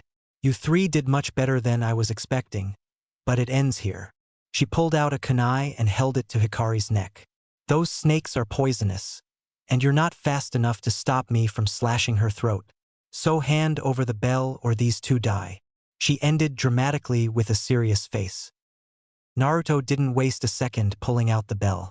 You guarantee their safety? He asked to be sure. At Anko's nod, he tossed her the bell. She caught it and stood up, making her way over to Naruto. Good choice, Gaki, but in a real mission that might not cut it. Who's to say I'm satisfied? She grinned at him. To her surprise, he grinned back. It doesn't matter since you don't have all the bells. Not all the real ones anyway. Anko snorted as she pulled out the other bells and clanked them all together. Sorry, but that's not gonna work. I know these are the real deals, so there's no point trying to dash. She stopped when she heard a noise. Looking at its source, she discovered it was coming from the bells. Peering inside one of them, her eyes widened at the explosive note she saw crumpled in there. Taking a quick look at Naruto as she threw them confirmed it for her, he was making the snake sign. Boom! She was sent back by the force of the explosion. She fell to the ground and skid several feet before stopping. When the explosion subsided, she got to her feet with a slight wince and surveyed the area. She was shocked to see not just Naruto, but Hikari and Kyo standing next to him. How'd they get free? She asked before she could stop herself. Naruto smiled as he answered, That's a secret. Anko blinked before looking to the ground and seeing scattered pieces of silver everywhere. You do realize that without the bells you all fail. We might not have the bells, but neither do you have them or can you get them. Plus, we all could have escaped when you were downed by that explosion. So even if we didn't win, since you didn't either, we didn't lose. Naruto stated. Anko stared at them for a minute before letting out a long and loud laugh. It caught the three students by surprise, but they didn't dare disturb her. When she was finished, she made her way over to them with a small, yet sincere smile on her face. Well, I'll be damned. You three really surprised me out there. Congratulations, you guys, you officially passed the test. There was a round of celebration amongst the three. A few high fives, some bragging, and the occasional whoop. When they settled down, Anko took the floor. I gotta report this to the Hokage, but first two things. 1. What was that technique you were using, Naruto? She asked. She'd never seen something like that and was quite curious. It's a technique I made. I call it Zusiai 10. He explained. Krisishunhe. That's a bold name and you say you created it yourself. Well, we'll talk more about it later. Right now I got to talk with the Hokage. She was very impressed. 10 years old and creating his own jutsu. What about the other thing, Anko-sensei? Anko smirked as she tossed a kunai that grazed Naruto's cheek. As a drop of blood rolled down his cheek, Anko walked over to him and proceeded to lick it off. Oh, you have the tastiest blood of the three. The second she finished the sentence, she disappeared in a poof of smoke. We ended up with one weird-ass sensei, Kyo said. Hikari agreed while Naruto stayed frozen. Seeing that, Kyo started to laugh only to end up in pain. Ow! I'm going home to get some rest, guys. I'll catch you tomorrow, he said as he limped his way home. It was now just Naruto and Hikari in the clearing. Naruto snapped out of it when Kyo left and decided to have an overdue talk with Hikari. Hey Hikari. Seeing her give him her attention, he continued. Now that we're teammates, I think it's time you finally answer my question. Why do you want to fight me so badly? That's it? That's what you want to know. Hey, alright, there's two reasons I want to fight you. The first is because you're an Uzumaki, she stated. What does that have to do with anything? He asked with narrowed eyes. He didn't like the sound of that. I know all about the Uzumaki. I know about their clan, their fame, and the village they used to belong to. If you knew anything about your clan, you'd know why that's reason enough. Then the second reason? He asked as his eyes narrowed into slits. He wanted to hear both reasons before he demanded her to explain farther. Her grin got even wider as he asked. Because you're the Jinchuriki of the Kyuubi no Yoko. How can such a simple statement cause a person so much shock? Naruto got perfectly still as his eyes widened as far as they could. His palms became a little sweaty as they shook silently. The certainty that she said that with, she knew she was speaking fact. How do you know? Was all he could ask. She wagged her finger at him. Sorry, but that would be telling, which would take all the fun out of this. Now, seeing how I answered your question, I'll be going now. See you later, teammate. Naruto watched as she walked off. He thought about stopping her, but that thought was overrun by the hundreds of other thoughts racing through his head. So he simply stood there. When he finally snapped out of his thoughts, he silently made his way home, his mind still wandering. Hokage's office. And that's what happened, Hokage-sama. Anko finished telling the Hokage what had just transpired not too long ago. The Hokage nodded as he exhaled some smoke. I see. So they passed. I'm glad. Yeah, those gaki really surprised me. They're all much better than I thought they were. The test was fun. She grinned at the word fun. Sarutobi chuckled. Yes, that was quite an interesting way to administer the bell test. I'm sure it was fun for everyone. They both let out a small chuckle at that. The Hokage's expression changed to a serious one and Anko stood a little straighter. Seeing as the team was passed, I can now tell you the final reason I picked you. It was because of all the other things, plus the fact that you have been trained in understanding human behavior and the mind. What does that have to do with my team? Anko was getting a bad feeling in the pit of her stomach. While you are training this team, you are to pay special attention to one of them. And by that I mean keeping an eye on them, Sarutobi elaborated. Remembering how close the Hokage supposedly was to the redhead, she figured she knew what he was talking about. Don't worry, I'll keep an eye on Naruto and take good care of him, she reassured the Hokage. I wasn't talking about Naruto. Anko blinked in confusion for a minute. What? Her intelligent reply. The Hokage sighed before looking Anko straight in the eyes. We've reason to believe that you now have a spy under your tutelage. It was in the early morning in which we find Uzumaki Naruto seated atop the Hokage monument, the fourth's head to be specific, simply staring out at his beloved village. 3 days had passed since Naruto and his two classmates took their test to see if they would become an official team, and since passing, Naruto hadn't seen either of them. Anko had visited him the day after the test, telling him that they would meet up in 3 days so they had time to heal, and so the paperwork necessary for them to be a team could be handled and filed. That suited Naruto just fine since it gave him time to think things over. The main focus of his thoughts had been the short conversation he had with Hikari. She knew he was the Jinchuriki of the Kyuubi no Yoko, and she also appeared to know something about the Uzumaki clan. But the question was how. Knowledge of him being a host was a village secret, and the Uzumaki clan was killed off decades ago, so she shouldn't have knowledge of either of them.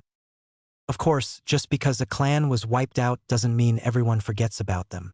The Uzumakis were apparently a very famous clan, on par with the Uchiha and Senju, so finding information wasn't impossible. Any clan or ninja family could have kept tabs on them. Allies they may have been, but they were still in an entirely different ninja village. Naruto wasn't able to find out anything about them in any library, but Hikari's family might have known something about them. However, even leaving out the entire matter of the Uzumaki, there was still the issue of how she knew he was a Jinchuriki. No one his age or younger was supposed to know that they should all believe the Kyuubi to be dead. Then again, there is no such thing as a perfect secret. Despite the Yandames and the village's best efforts, a good number of people did die during the attack. It wasn't much of a stretch to assume Hikari heard some villager or ninja reminiscing or mourning about a lost one on the anniversary of the attack.